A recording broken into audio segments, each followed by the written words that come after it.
ವೀಣೆ ಅನ್ನೋದು ನನ್ನ ಪಾಲಿಗೆ ಒಂದು ಎಮೋಷನ್. ಎಲ್ಲ ವಾದ್ಯಗಳ ತಾಯಿ ಅಂತ ನಾವು ಪೂಜಿಸುವಂಥದ್ದು ವೀಣೆಯನ್ನು. ಸೊ ಇದರ ಆಕಾರದ ಬಗ್ಗೆ ಇದನ್ನ ಮುಖ್ಯವಾಗಿ ಹಲಸಿನ ಮರದಿಂದ ಮಾಡಿ, ಆಯ್ತಾ. ಇದನ್ನ ದೊಡ್ಡ resonator, this is the primary resonator. Okay, ಇದನ್ನ ಕನ್ನಡದಲ್ಲಿ ಹೇಳೋದಾದ್ರೆ ಚಲನಚಿತ್ರಗಳಿಗೂ ಕೂಡ ನೀವು ಮ್ಯೂಸಿಕ್ ಅನ್ನ ಮಾಡಿದ್ದೀರಿ. ಬಿದ್ದೆ ಬಿದ್ದೆ ಬಾತ್ರೂಮ್ ನಲ್ಲಿ ಸಾಕಾಯ್ತು, ಮುಂದಿನ ಸಲ ನೀವು ಬರೋ ವೇಳೆಗೆ ನಾವು ಬದುಕಿರ್ತೀವೋ ಇವಾಗ ಗೊತ್ತಿಲ್ಲ.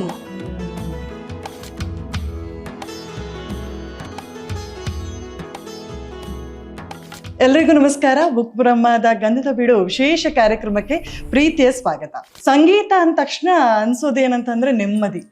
ಸೊ ಯಾಕೆ ಈ ಇಂಟ್ರೊಡಕ್ಷನ್ ಹೇಳ್ತಿದ್ದೀನಿ ಅಂತಂದ್ರೆ, ಎಲ್ಲಾ ವಾದ್ಯಗಳ ತಾಯಿ ಅಂತ ನಾವು ಯಾರನ್ನು ಕರಿತೇವೆ ಅಂತ ಹೇಳಿದ್ರೆ ಅದು ವೀಣೆಯನ್ನ. ಸೊ ಇಂತಹ ವೀಣೆಯನ್ನ ಅದ್ಭುತವಾಗಿ ನುಡಿಸುವಂತಹ ಹಿರಿಯ ಕಲಾವಿದರು ಇವತ್ತು ನಮ್ಮ ಜೊತೆಗಿದ್ದಾರೆ. ಸೊ ಇವರ ಹತ್ರ ಎಷ್ಟು ಮಾತನಾಡಿದ್ರು ಕಮ್ಮಿ, ಯಾಕೆಂತಂದ್ರೆ ಅಷ್ಟು ಅನುಭವ ಇರುವಂತಹ ಕಲಾವಿದೆ ಅಂತಾನೆ ಹೇಳ್ಬೋದು. ವಿದುಷಿ ವೀಣಾ ವಾರುಣಿ ಅವರು ಇವತ್ತು ನಮ್ಮ ಜೊತೆಗಿದ್ದಾರೆ. ಅಮ್ಮ ನಮಸ್ಕಾರ. ನಮಸ್ತೆ, ಕಾರ್ಯಕ್ರಮಕ್ಕೆ ಸ್ವಾಗತ. ಧನ್ಯವಾದ. ಹೇಗಿದ್ದೀರಾ? ಫೈನ್. ವೀಣೆ ಅನ್ನುವಂಥದ್ದನ್ನ ನಾವು ಶಾರದೆಗೆ ಹೋಲಿಸ್ತೇವೆ, ಅದರ ಜೊತೆಗೆ ಜ್ಞಾನದ ಸಂಕೇತ ಅಂತ ನಾವು ಅದನ್ನ ಪೂಜಿಸ್ತೇವೆ. ಸೊ ಒಬ್ಬ ಕಲಾವಿದೆಯಾಗಿ ಈ ವೀಣೆಯ ಒಂದು ಪಾವಿತ್ರ್ಯತೆ ಬಗ್ಗೆ ಆಗಿರ್ಬೋದು, ಅದಕ್ಕೆ ಕೊಡುವಂತ ಗೌರವದ ಬಗ್ಗೆ ಆಗಿರ್ಬೋದು, ಏನ್ ಹೇಳ್ತೀರಮ್ಮ? ನಮಸ್ಕಾರ ಎಲ್ರಿಗೂ. ವೀಣೆ ಅನ್ನೋದು ನನ್ನ ಪಾಲಿಗೆ ಒಂದು ಎಮೋಷನ್. ಯಾಕೆಂದ್ರೆ ತಾಯಿ ಶಾರದೆ ಕೈನಲ್ಲಿರೋ ಒಂದು ವಾದ್ಯವನ್ನ ನುಡಿಸುವಾಗ ನಮ್ಮ ಮನಸ್ಸು ಎಷ್ಟು ಪವಿತ್ರವಾಗಿರ್ಬೇಕು ಅನ್ನೋದು ಬಹಳ ಮುಖ್ಯ ಆಗಿದೆ. ಖಂಡಿತ.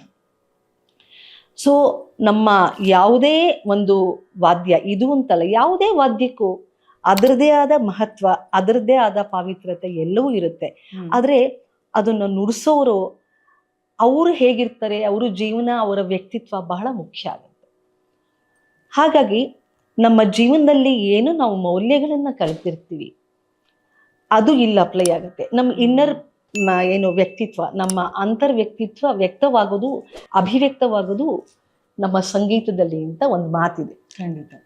ಹಾಗಾಗಿ ಅದು ನನ್ನ ಉಸಿರು ಅಂತಲೂ ಹೇಳ್ಬೋದು. ಸಂಗೀತವೇ ನನ್ನ ಉಸಿರು, ವೀಣೆ ನನ್ನ ತಾಯಿ.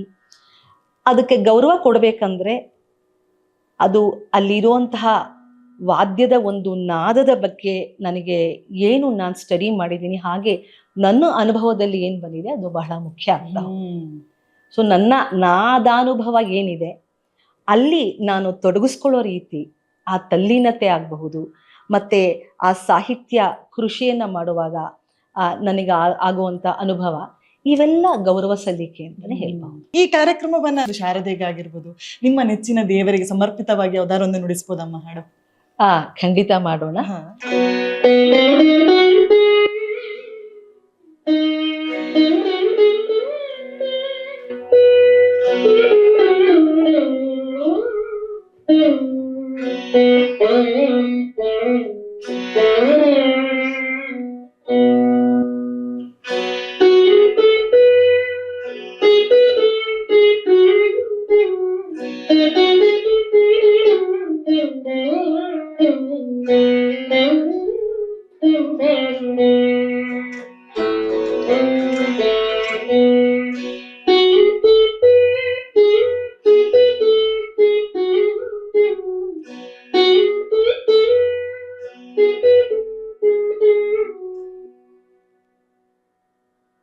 ಓಕೆ, ಈ ವೀಣೆಯ ಮೂಲಕ ಹೊರಬರುವಂತ ನಾದ ಇದೆಯಲ್ಲಮ್ಮ, ಸೊ ಏನು ಅಂತಂದ್ರೆ ನಮ್ಮನ್ನ ಒಂದು ಬೇರೆ ಬೇರೆ ತರಗೆ, ಅಂದ್ರೆ ಈಗ ಒಂದು ಭಾವಗಳ ತರಕ್ಕೆ ಆಗಿರ್ಬೋದು, ಅಥವಾ ಒಂದು ಏನೋ ಒಂದು ಪರಿಸರ ನಮ್ಮಲ್ಲಿ ಸೃಷ್ಟಿ ಆಗುತ್ತೆ. ಆ ಸಾಹಿತ್ಯದ ಹೊಂದಿಕೆಯಲ್ಲಿರುವಂತಹ ಒಂದು ಪರಿಸರ ನಮ್ಮನ್ನ ಸೃಷ್ಟಿ ಮಾಡುತ್ತೆ ಅಂತ ಹೇಳ್ಬೋದು. ಈ ಕವಿತೆಯ ಸಾಹಿತ್ಯವನ್ನ ನುಡಿಸುವಾಗ ಅದಕ್ಕೊಂದು ಜಸ್ಟಿಸ್ ಕೊಡುವಂಥದ್ದು ಇಂಪಾರ್ಟೆಂಟ್ ಆಗುತ್ತೆ. ಅದು ಎಷ್ಟು ಕಷ್ಟ ಇರತ್ತೆ ಅಂತ ಹೇಳಿ? ಇದು ಒಳ್ಳೆ ಪ್ರಶ್ನೆ. ಆದರೆ ನಾವು ಪ್ರಾರಂಭದ ಹಂತಗಳಲ್ಲಿ ಮೊದಲು ಸ್ವರವನ್ನ ಖಚಿತವಾಗಿ ನುಡಿಸಿ ಅಭ್ಯಾಸ ಮಾಡಿಕೊಂಡು ಅದಕ್ಕೆ ಕರೆಕ್ಟಾಗಿ ಸಾಹಿತ್ಯ ಇರುತ್ತೆ. ಒಂದು ಕೃತಿಗಳನ್ನ ಕಲಿಯುವಾಗಲಿ ವರ್ಣಗಳನ್ನ, ಅದು ಪ್ರಾರಂಭದ ಹಂತದಲ್ಲಿ ಬಹಳ ಸರಿಯಾದ ಮಾರ್ಗದರ್ಶನದಲ್ಲಿ ನಡೆದಾಗ ಸ್ವರಕ್ಕೆ ಸಾಹಿತ್ಯಕ್ಕೆ ರೆಲೆವೆನ್ಸ್ ಬರುತ್ತೆ. ಅದರಲ್ಲೂ ಎಸ್ಪೆಷಲಿ ಈ ಮೀಟು ವಾದ್ಯಗಳಲ್ಲಿ ಎಲ್ಲಿ ಸಾಹಿತ್ಯಕ್ಕೆ ಎಷ್ಟು ಮೀಟ್ ಬೇಕು, ಎಲ್ಲಿ ಮಾತ್ರ ಸ್ಟ್ರೋಕ್ಸ್ ಬರಬೇಕು ಅನ್ನೋದೆಲ್ಲ ಇರುತ್ತೆ ಸ್ಟಡೀಸ್, ಓಕೆ. ಆಯ್ತಾ. ಸೊ ಕಲ್ತಾಗ ಏನಾಗುತ್ತೆ, ಸ್ವರಕ್ಕೆ ಸರಿಯಾದ ಸಾಹಿತ್ಯ, ಆ ಸರಿಯಾದ ಸಾಹಿತ್ಯವನ್ನ ನಮ್ಮೊಳಗೆ ಅಧ್ಯಯನ ಮಾಡಿಕೊಂಡು ಅದ್ರ ಬಗ್ಗೆ ತಿಳ್ಕೊಂಡು ನುಡಿಸುವಾಗ ಅದು ಬೇರೆನೇ ಆಗ್ತದೆ. ಸೊ ಇದೊಂದು ದೊಡ್ಡ ರೆಸ್ಟ್ರಿಕ್ಷನ್ಸ್ ಕೂಡ ಬರುತ್ತೆ. ಕೆಲವರು ಬರೀ ಸ್ವರಗಳನ್ನ ನುಡಿಸ್ತಾ ಇರ್ತಾರೆ, ಕೆಲವರು ಏನಾಗುತ್ತೆ ಸ್ವರ ಜೊತೆಗೆ ಸಾಹಿತ್ಯ, ಸಾಹಿತ್ಯದ ಜೊತೆಗೆ ಭಾವ. ಸೊ ಇದು ಒಂಥರ ವೀಣೆ ಒಂದು ನಾದ ಅಥವಾ ಯಾವುದೇ ವಾದ್ಯಗಳ ನಾದ, ಅದು ನಾದೋಪಾಸನೆ ಅಂತ ನಾವು ಹೇಳ್ತೀವಿ. ಸೊ ಸಾಹಿತ್ಯನ ಅರ್ಥ ಮಾಡ್ಕೊಳ್ಳೋದೇ ಅದು ಪ್ರಾರಂಭದ ಹಂತದಲ್ಲಿ ಅಷ್ಟು ಆಗದೇ ಇದ್ರು ಕೂಡ ಕಾಲಕ್ರಮೇಣ ಗುರುಗಳ ಮುಖೇನ ಹಾಗೆ ನಮಗೂ ತಿಳುವಳಿಕೆ ಬರ್ತಾ ಆ ಸಾಹಿತ್ಯವನ್ನ ಅರ್ಥ ಮಾಡ್ಕೊಳ್ತಾ ಅದೊಂದು ಪ್ರಾಸೆಸ್ ತಾನಾಗೆ ಆಗ್ತಾ ಹೋಗುತ್ತೆ. ಸೊ ಹಾಗಾಗಿ ಸಾಹಿತ್ಯ ಸಂಗೀತ ಒಂದಾಗೋ ರೀತಿ. ಅಂದ್ರೆ ಈಗ ನಾನು ಕೆಲವಷ್ಟು ಇಂಟರ್ವ್ಯೂಗಳಲ್ಲಿ ಕೇಳಿದಾಗ ತುಂಬಾ ಬಾಲ್ಯದಲ್ಲಿ ನೀವು ಏನಂತಂದ್ರೆ ಈ ಒಂದು ಕ್ಷೇತ್ರಕ್ಕೆ ಕಾಲಿಡ್ತೀರಾ. ಸೊ ಆ ಸಮಯದಲ್ಲಿ ಈ ಸಾಹಿತ್ಯದ ಜ್ಞಾನ ಅಷ್ಟು ಇರ್ಲಿಕ್ಕಿಲ್ಲ. ಯಾಕೆಂತಂದ್ರೆ ಒಂದು 8-9 ವರ್ಷಕ್ಕೆ ಆಗುಬೇಕಾದ್ರೆ ಗುರುಗಳು ಹೇಳಿಕೊಟ್ಟದನ್ನು ನಾವು ಕಲಿಯುವಂತ ಆ ಒಂದು ಹಂತದಲ್ಲಿ ನಾವು ಬೆಳೆದಿರ್ತೇವೆ. ಕ್ರಮೇಣ ಈ ಸಾಹಿತ್ಯವನ್ನ ಅರ್ಥ ಮಾಡಿಕೊಂಡು ನೀವು ನುಡಿಸುವಂತ ಕ್ರಮ ಇದೆಯಲ್ಲ, ಅದು ಬದಲಾಗ್ತಾ ಹೋಗುತ್ತೆ. ಸೊ ಆ ಬದಲಾವಣೆ ನಿಮಗೆ ಯಾವಾಗ ಅನುಭವಕ್ಕೆ ಬಂತು ಅಂತ ಹೇಳಿ, ಎಷ್ಟನೇ ವರ್ಷಕ್ಕಾಗುವಾಗ ಈ ಒಂದು ಬದಲಾವಣೆ, ಓಕೆ ನಾನು ಆ ಸಾಹಿತ್ಯವನ್ನು ಅರ್ಥ ಮಾಡ್ಕೊಂಡು ನಾನು ನುಡಿಸ್ಬೇಕು, ಆರಂಭದಲ್ಲಿ ಹೇಗಿತ್ತು, ನಂತರ ಬದಲಾವಣೆ ಹೇಗಾಯ್ತು? ಅದೇನೋ ಗೊತ್ತಿಲ್ಲ. ನಮ್ಮ ತಂದೆ ಟಿ.ಪಿ. ಕೃಷ್ಣಮೂರ್ತಿ ಅವರು ಗಾಯಕರಾಗಿದ್ದರಿಂದ ಬಹುಶಃ ನನಗೆ ಅದ್ರ ಇನ್ಫ್ಲೂಯೆನ್ಸ್ ಆಗಿರಬಹುದು. ಸೊ ನಾನು ನುಡಿಸೋದು ಗಾಯನ ಶೈಲಿಯ ವೀಣಾವಾದ.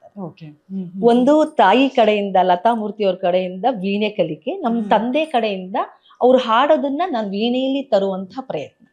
ಸೊ ಇದು ಆಲ್ಮೋಸ್ಟ್ ಸಾಹಿತ್ಯ ಸಂಗೀತ ತಾನಾಗಿ ಒಂದಕ್ಕೊಂದು ಪೂರಕವಾಗಿ ಒದಗ್ ಬಂತು ಅಂತ ಹೇಳ್ಬೋದು. ಮತ್ತೆ ನನ್ನಲ್ಲೂ ಬಹುಶಃ ಭಗವಂತನ ದಯದಿಂದ ಒಂದು ಸಂಸ್ಕಾರ ಇದ್ದಿದ್ರಿಂದ ಆ ಸಾಹಿತ್ಯದ ಕ್ಲಿಷ್ಟತೆ ನನಗೆ ಅಷ್ಟೊಂದು ಕಾಡ್ಲಿಲ್ಲ. ಆದ್ರೆ ಪರಿಪಕ್ವತೆ ಅಂತ ಬಂದಾಗ ಅದು ಹಂತವಾಗಿ ಹೋಗುವಂಥದ್ದು. ಹಾಗೆ ಕಾಲಕ್ರಮೇಣ ಆಗುವಂತಹ ಜೀವನದ ಅನುಭವ, ಅವಾಗ ನಾವು ಸಾಹಿತ್ಯವನ್ನ ಓದೋ ರೀತಿ, ಅರ್ಥ ಮಾಡ್ಕೊಳ್ಳೋ ರೀತಿ ಎಲ್ಲ ಬೇರೆ ಆಗ್ತಾ ನಮ್ಮ ನುಡಿಸರಣಿಕೆ ಕ್ವಾಲಿಟಿ ಕೂಡ ಬೇರೆ ಖಂಡಿತ. ಸೊ ಈಗ ತುಂಬಾ ಇದೆ ಸಾಹಿತ್ಯ ಅಂತ ಹೇಳಿ ಮಾತನಾಡ್ಲಿಕ್ಕೆ ಹೋಗುದಾದ್ರೆ ಬಹುಶಃ ಸಾಕಷ್ಟು ವಿಚಾರಗಳಿದೆ. ಸಾಕಷ್ಟು ಪುರಂದರದಾಸರದಾಗಿರ್ಬೋದು, ಕನಕದಾಸರ ಸಾಹಿತ್ಯಗಳಾಗಿರ್ಬೋದು. ಸೊ ಮೊದಲು ನಿಮ್ಮ ಹೃದಯಕ್ಕೆ ಆಪ್ತವಾಗುವಂತಹ ಯಾವ ಸಾಹಿತ್ಯ ನಿಮಗೆ ತುಂಬಾ ಕಾಡುತ್ತೆ, ಅಥವಾ ನನಗೆ ಇದನ್ನ ಪ್ರತಿ ಅಭ್ಯಾಸದಲ್ಲೂ ನಾನು ನುಡಿಸ್ತೇನೆ ಈ ಒಂದು ಸಾಹಿತ್ಯ ಅನ್ನುವಂಥದ್ದು ಯಾವ್ದಾರು ಇದೆಯಮ್ಮ?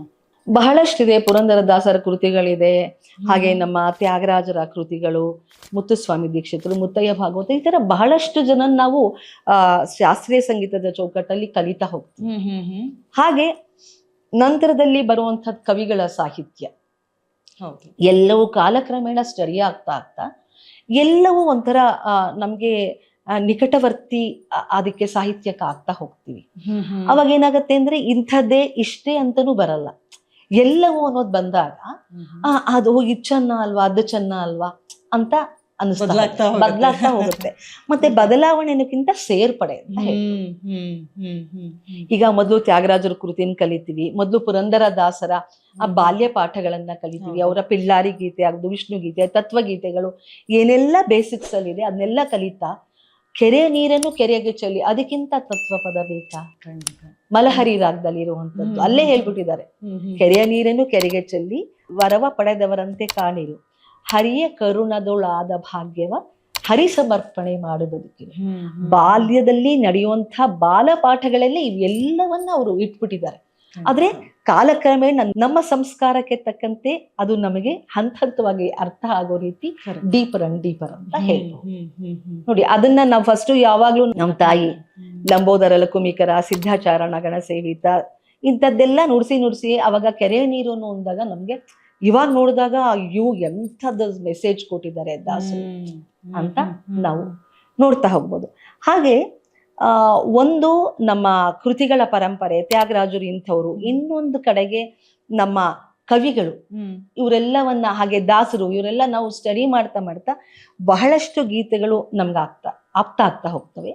ಅದರಲ್ಲಿ ನನಗೆ ನಮ್ಮ ಜ್ಞಾನಪೀಠ ಪ್ರಶಸ್ತಿ GS ಶಿವರುದ್ರಪ್ಪ ಅವರ ಎದೆ ತುಂಬಿ ಹಾಡುವೇನು ಅಂದು, ಅದು ಹೇಗೆ ಅವ್ರಿಗೆ ಯಾವ ಒಂದು ಹಿನ್ನೆಲೆಯಲ್ಲಿ ಅದು ಬರೀತಾರೆ, ಅದನ್ನ ನಾವು ವೀಣೆಯಲ್ಲಿ ಉಡಿಸಿದಾಗ ಅದು ಹೇಗಾಗ್ತದೆ, ತಾನಾಗೇ ಆಗಿರೋದು. ನನ್ನ ಪ್ರಯತ್ನ ಅಂತಾದ್ರೂ ಕೂಡ ಈ ಭಾವ ಅಥವಾ ಸಾಹಿತ್ಯ ಹೇಗೆ ನುಡಿಸೋದು ತಾನಾಗೆ ಅದು ಆಗ್ತಾ ಹೋಯ್ತು ಅಂತ ಹೇಳ್ಬೋದು.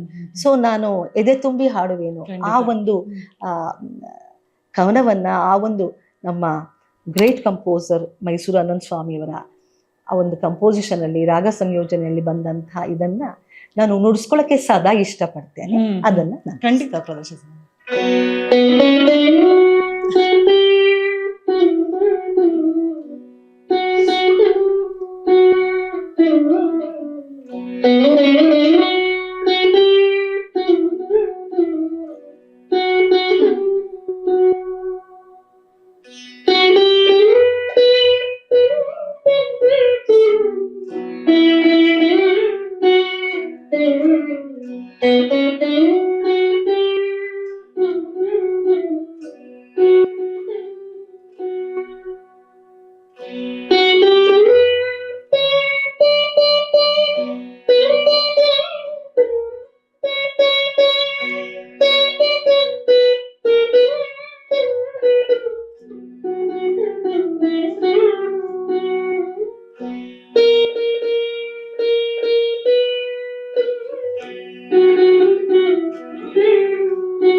ನೀವು ಆಗ್ಲೇ ಹೇಳ್ದಾಗೆ ನನಗ್ ಬಾಯಲ್ಲಿ ಆ ವರ್ಡ್ಗಳು ಬರ್ತಾಯ್ತು, ಆ ಸಾಹಿತ್ಯಗಳು. ಅದು ಹೇಗೆ ಅಂದ್ರೆ ಹೇಳಕ್ ಗೊತ್ತಾಗಲ್ಲ. ನಾನು ನನ್ನ ಹಸ್ಬೆಂಡ್ ಇದನ್ನೇ ಹೇಗೆ ಇಟ್ ಈಸ್ ಹ್ಯಾಪನಿಂಗ್. ಹ್ಯಾಪನಿಂಗ್ ಹಿಂದೆ ನಮಗೆ ಕಾಣದಿರೋ ಕೈ, ಬ್ರಹ್ಮಾಂಡದ ಶಕ್ತಿ ಅಥವಾ ನನ್ನ ಸಮರ್ಪಣೆ ಭಾವ ಏನೇನ್ ಕೆಲಸ ಮಾಡುತ್ತೆ ಹೇಳಲಿಕ್ಕೆ ಬರಲ್ಲ. ಖಂಡಿತ ಖಂಡಿತ. ಈಗ ನನಗೆ ಅದನ್ನೇ ಕೇಳ್ಬೇಕು, ಒಬ್ಬ ಕಲಾವಿದ ವೇದಿಕೆಯಲ್ಲಿ ಕೂತಾಗಮ್ಮ ಆ ಕಲಾವಿದನ ಮನಸ್ಥಿತಿ ಯಾವ ರೀತಿಯಾಗಿರ್ತದೆ ಅಂತ. ಯಾಕೆಂತಂದ್ರೆ ನೀವಾಗ್ಲೇ ಹೇಳಿದ್ದೆ ಸಾಕಷ್ಟು ಸಾಹಿತ್ಯಗಳು, ಪುರಂದರದಾಸರದ್ದಾಗಿರ್ಬೋದು, ಈಗ ಇತ್ತೀಚೆಗೆ ಬರ್ತಿರುವಂತ ಕವಿಗಳದ್ದಾಗಿರ್ಬೋದು, ಎಲ್ಲ ಸಾಹಿತ್ಯದಲ್ಲಿ ಅವರು ಜೀವಿಸಿರ್ತಾರೆ. ಸೊ ಕಲಾವಿದನಾದವರು ಅವರು ಜೀವ ತುಂಬಿದಂತ ಸಾಹಿತ್ಯಕ್ಕೆ ಮರು ಜೀವ ಕೊಡುವಂತ ಕೆಲಸ ಮಾಡ್ತಾರೆ. ಯಾಕಂದ್ರೆ ಅದು ಎಲ್ಲೂ ದೋಷಗಳಾಗಬಾರ್ದು. ಸೊ ಅಂತಹ ಒಂದು ದೊಡ್ಡ ಜವಾಬ್ದಾರಿಯನ್ನ ಕಲಾವಿದ ಹೊತ್ತಿರ್ತಾನೆ. ಸೊ ವೇದಿಕೆಯಲ್ಲಿ ಕೂತು ಆ ಒಂದು ಸಾಹಿತ್ಯವನ್ನ ನುಡಿಸುವಾಗ ಸೊ ಒಬ್ಬ ಕಲಾವಿದನ ಮನಸ್ಥಿತಿ ಅಥವಾ ಅವನ ಏಕಾಗ್ರತೆ ಯಾವ ರೀತಿಯಾಗಿರ್ತದೆ ಅಂತ ಹೇಳಿ. ಜವಾಬ್ದಾರಿ ಕಲಾವಿದರಿಗೆ ಇದ್ದೇ ಇರುತ್ತೆ. ಜೊತೆಗೆ ಅವತ್ತಿನ ಅವರ ಮನಸ್ಸಿನ ಸ್ಥಿತಿ, ಅದಕ್ಕೆ ಅವರ ಒಂದು ಸುತ್ತಮುತ್ತಲ ಪರಿಸರ ಹೇಗಿರುತ್ತೆ, ಇವೆಲ್ಲವೂ ಆ ಕ್ವಾಲಿಟಿ ಆಫ್ ದಿ ಪ್ರೋಗ್ರಾಮ್ಗೆ ಅದು ಮಾರಕ ಅಥವಾ ಪೂರಕ ಆಗಬಹುದು. ಆದರೆ ಇದನ್ನ ನಿಜವಾಗ್ಲೂ ನಾದೋಪಾಸನೆ ಅಥವಾ ನಾದಾನುಸಂಧಾನ ಅಂತ ನಾವು ನಿಜವಾಗಿ ಭಾವಿಸಿದ್ದಲ್ಲಿ ಇದು ಕಾಡೋಲ್ಲ. ಏನೇ ಪರಿಸ್ಥಿತಿ ಇದ್ರೂ ಕಲಾವಿದರಿಗೆ ಎಲ್ಲರಿಗೂ ಇದೊಂದು ವರ ಅಂತ ಹೇಳ್ಬೋದು.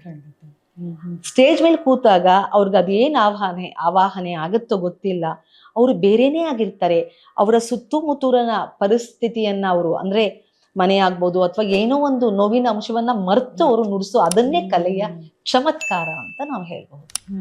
ಸೊ ಆದ್ರೆ ಆ ಒಂದು ಕಲಾವಿದ ಎಷ್ಟು ಸಮರ್ಪಣೆ ಮಾಡ್ಕೊಳ್ತಾನೆ, ಅದ್ರ ಮೇಲೆ ನಮ್ಮ ಮನಸ್ಥಿತಿ ಹೇಗಿರುತ್ತೆ ಅಂತಾಗ್ಲಿ, ಆ ಪ್ರೋಗ್ರಾಮ್ ಕ್ವಾಲಿಟಿ ಹೇಗಿರುತ್ತೆ ಅಂತಾಗ್ಲಿ, ನಮ್ಮ ತೊಂದರೆಗಳ ಮಧ್ಯೆ ನಾವು ಹೇಗ್ ನುಡಿಸ್ತೀವಿ ಅಥವಾ ಹಾಡ್ತೀವಿ ಅನ್ನೋದು ಅಲ್ಲೇ ಗುಟ್ಟಿರೋದು. ಆದ್ರೆ ನಾನ್ ನೋಡಿದ ಪ್ರಕಾರ ಎಲ್ಲಾ ಕಲಾವಿದರಿಗೂ ಆ ವೇದಿಕೆ ಮೇಲೆ ಆ ಭಗವಂತನ ಅಥವಾ ಬ್ರಹ್ಮಾಂಡದ ಅನುಗ್ರಹ ಆಗೇ ಆಗುತ್ತೆ. ಸೊ ಮನಸ್ಥಿತಿ ಚೆನ್ನಾಗೇ ಇರುತ್ತೆ. ಆಲ್ಮೋಸ್ಟ್ ಚೆನ್ನಾಗಿಲ್ದೇ ಇದ್ರು ನಾವು ವಾದ್ಯವನ್ನೇ ನಾವು ಕೈಗೆ ತಗೊಂಡಾಗ ಅದು ತಾನಾಗೆ ಸರಿ ಹೋಗುತ್ತೆ. ಇದಲ್ವಾ ಚಮತ್ಕಾರ, ಕಲೆಯ ಚಮತ್ಕಾರ, ಸಂಗೀತದ ಚಮತ್ಕಾರ ಅಥವಾ ನಾದದ ಒಂದು ಚಮತ್ಕಾರ ಅಂತಾನೆ ಹೇಳಿ. ಕಲಾವಿದನು ಚಮತ್ಕಾರ ಮಾಡ್ತಾನೆ, ಕಲೆಯಲ್ಲಿ ಮೂಡಿ ಬರುವಂತ ಸಾಹಿತ್ಯಗಳು ಚಮತ್ಕಾರ ಮಾಡ್ತಾನೆ.